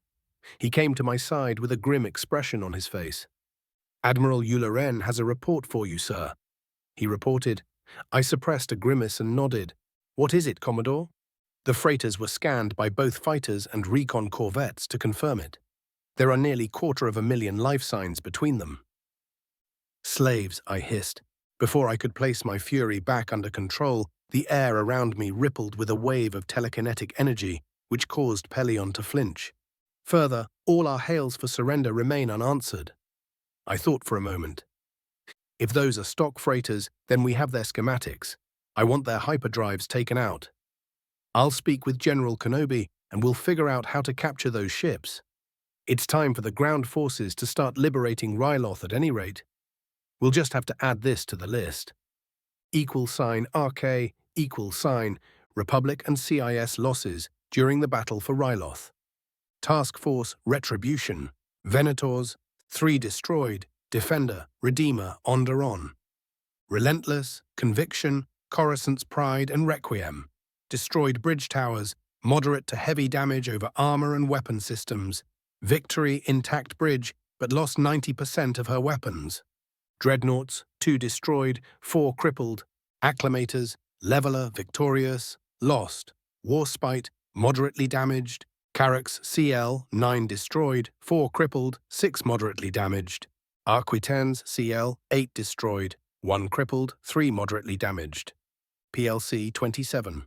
Escort carriers, 1 destroyed, remember Coruscant. CR 90, 19 destroyed, 4 moderately damaged. V-19. Torrent, 1578 lost. Y-Wing bombers, 488 lost. CIS losses. Lucrahulk command ships, 1 lost, Procurer. Lucrahulk battleships, 2 lost, 1 crippled and fled to hyperspace. Munificent frigates, 40 lost. Vulture fighters, 12,000 lost. 20. Chapter 12, Part 4. Disclaimer: I do not own Gundam Seed or Star Wars. They belong to their respective copyright owners. This story is not created with commercial aim. I make no money from it. RK, Phase 12, Storm of Blood and Steel. RK, Part 4, Republic Cruiser Requiem, Task Force. Retribution flagship, 1 light second from Ryloth. Disabling the hyperdrives and engines of the 6 freighters turned out to be the first damn thing that went right today. After that, Admiral Ularen used the ships under his command to systematically dismantle the light weapons on those transports. Despite that, the calls for surrender remained unheeded. That was one of the reasons for the conference call I was attending. Skywalker, a banged-up but otherwise fine Ahsoka, Lieutenant Veers, Kat and me. Those were the people physically present on Requiem. The rest, amongst who were General Kenobi, Commander Cody, Captain Rex and myriad other ground commanders, were here in the form of ghostly holograms. "This smells like a trap, sir," grunted Cody. There were nods and whispers of agreement. That much is obvious. However, we can't just leave those people, if they are in fact locals, in the hands of the CIS and the Hutts. We have to at least scout the freighters. I shrugged. "Every moment we await is one more for the Seps on the ground to dig in, sir," said Rex. "That's right. We afford to waste too much time, sir." Cody backed up his friend. "We have at least few hours," I countered. "No one is setting a foot on Ryloth until orbital reconnaissance is completed. As we speak, our remaining bombers are being refitted with sensor pods. In an hour or so, they will overfly the planet and scout for concentration of enemy forces and suitable landing zones. I'm not sending you down there before we are reasonably sure that there aren't any anti-orbital emplacements." The ground commanders winced at that. I didn't have to tell them what would happen if we attempted landing against an unsuppressed AA defense net, especially if the Confeds had deployed weapons which could maul the assault ships. We can use our recon elements to check the freighters. Unfortunately, there are no special forces teams attached to our army, proposed Kenobi. "We should lead the reconnaissance of the freighters," said Anakin. "With the Force, we would have a better chance to sense and avoid any traps." "It's tempting." I nodded. Granted, the whole setup could be a trap for Jedi, but that didn't make Skywalker's idea any less viable. While we were all high-ranking officers, thanks to the Force, often the best effect we could have during a battle was on the front lines, taking out critical objectives or plugging the gaps when our subordinates simply didn't possess the best skills for a given job. Just like now. Clearing out the freighters was a task tailor-made for the Republic commandos. Too bad that none of those fellas was under my command. Admiral Yularen will take command of the fleet, and you, General Kenobi, will plan the initial landings when the scouts' reports come in. The rest of us, Force adepts, will lead a reconnaissance in force on the freighters. Let's see what we have to work with. =RK=.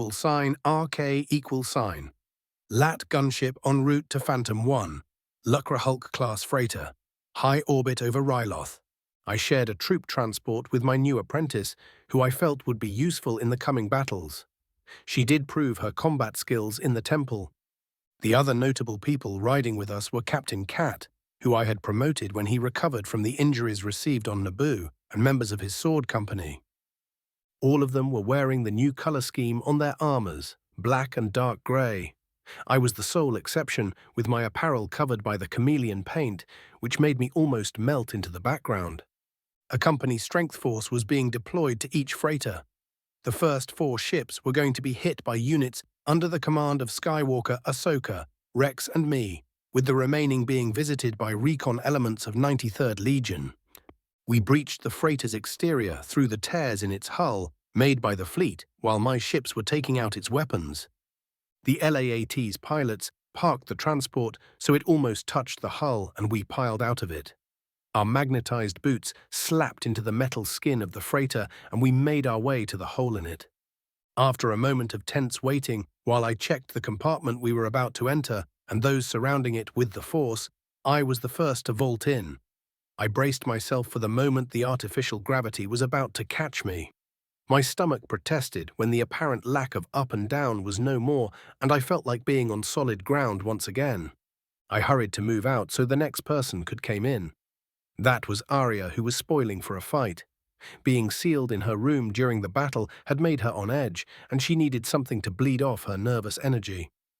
I was ready to bet that we would soon meet some droids which fit that bill. Soon enough, Cat and 2 squads had jumped in. The rest of the platoon had chosen other points of ingress. I nodded at the sealed armored door at the left side of the corridor where we were. Cat pointed at it, and one of his men hurried up to a panel next to it. He pulled out a cable from the oversized computer mounted on his left arm, connected it with the door's control, and started typing. 30 seconds later, the armored barrier blocking our way divided in 4 and slid into the walls. If we were lucky, his brief hack had gone unnoticed, and we were under the radar. That is, if no one saw our gunships approaching the Lucra Hulk.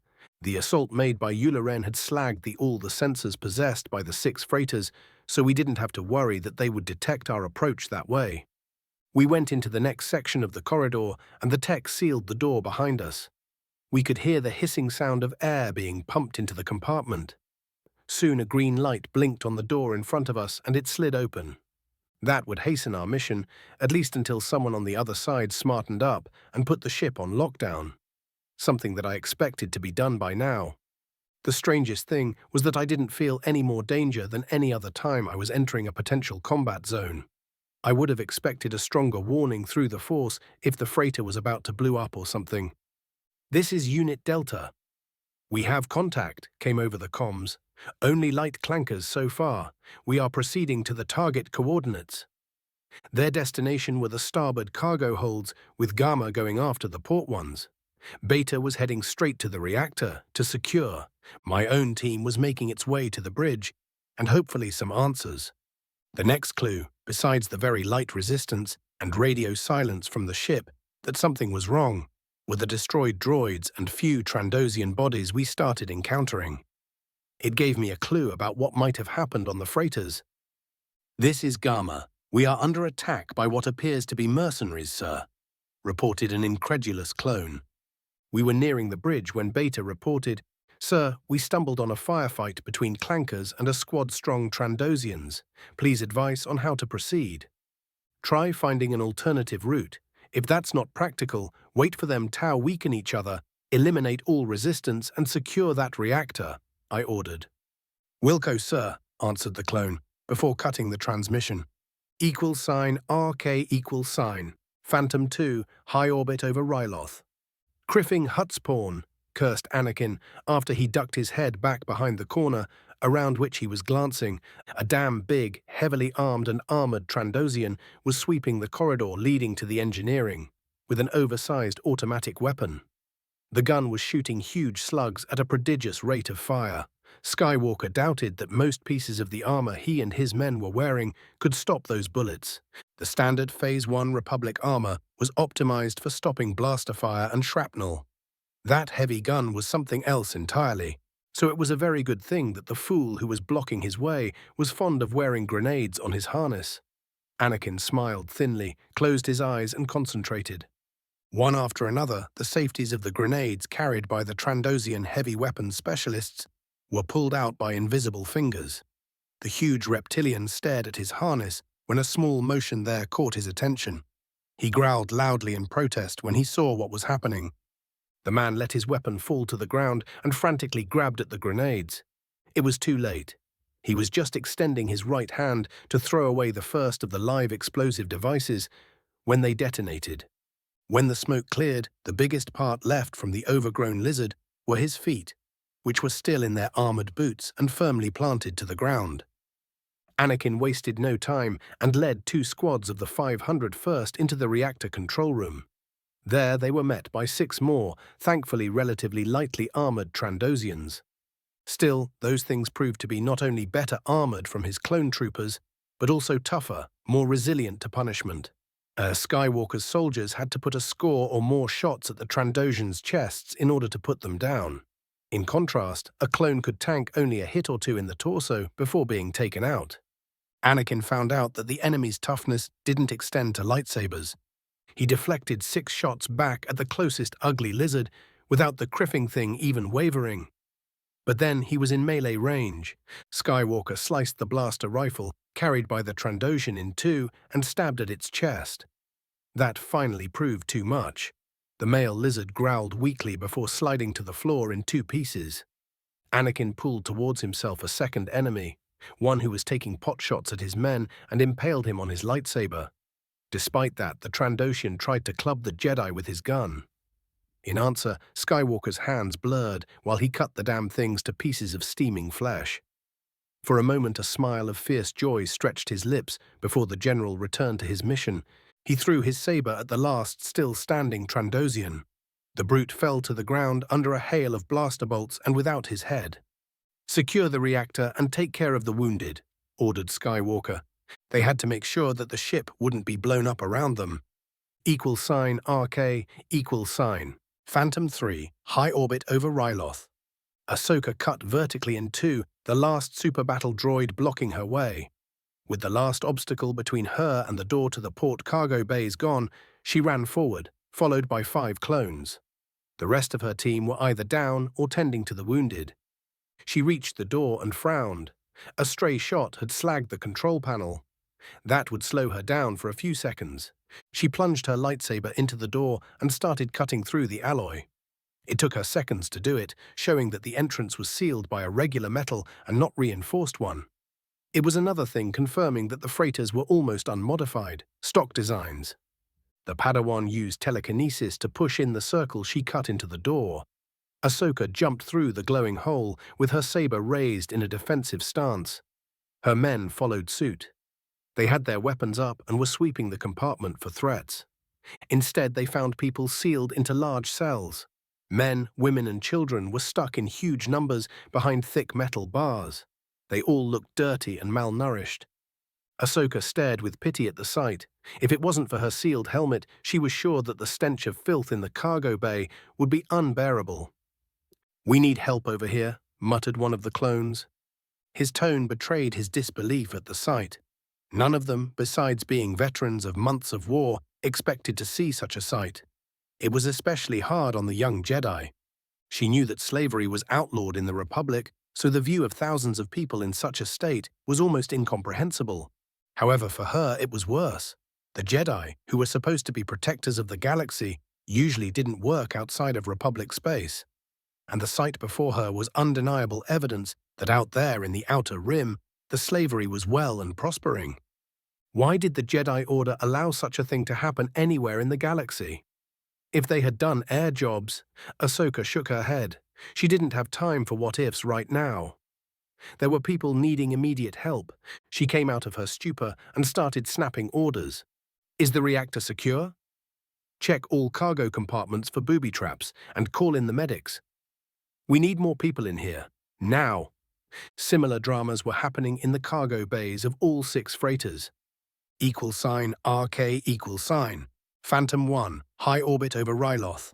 The news of tens of thousands enslaved people on board, as well as on the other ships who were kept in appalling conditions, did nothing to improve my mood, which had been taking a dive ever since the battle started.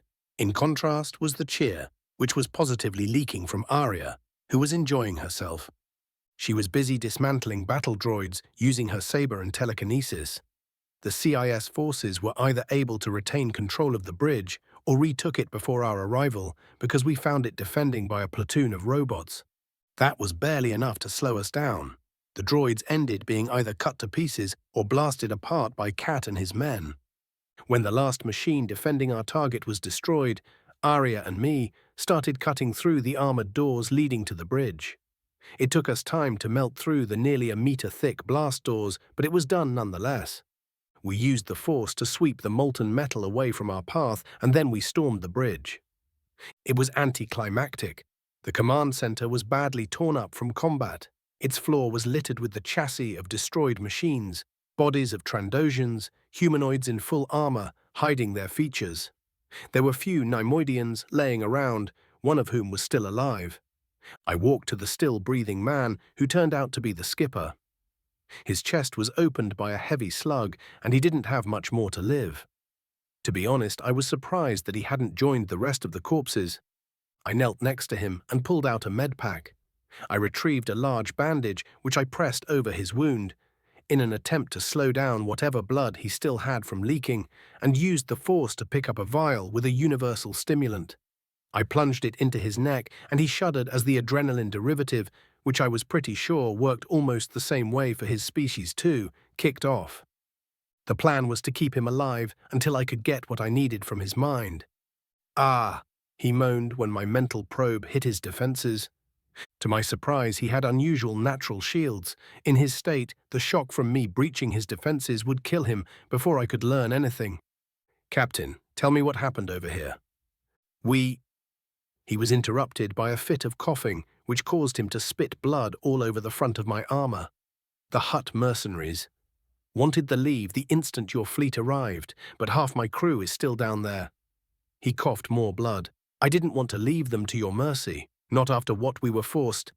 The Trade Federation, those Criffing." The captain convulsed, and his eyes rolled in his sockets before he went still. I frowned at the cooling corpse in my hands. His regret about whatever he did was genuine. Either the captain was the first Neimoidian with consciousness I've met, or whatever he did was so much beyond the pale that it had shocked him to the core. The second possibility had unpleasant repercussions about what we were about to find on Ryloth.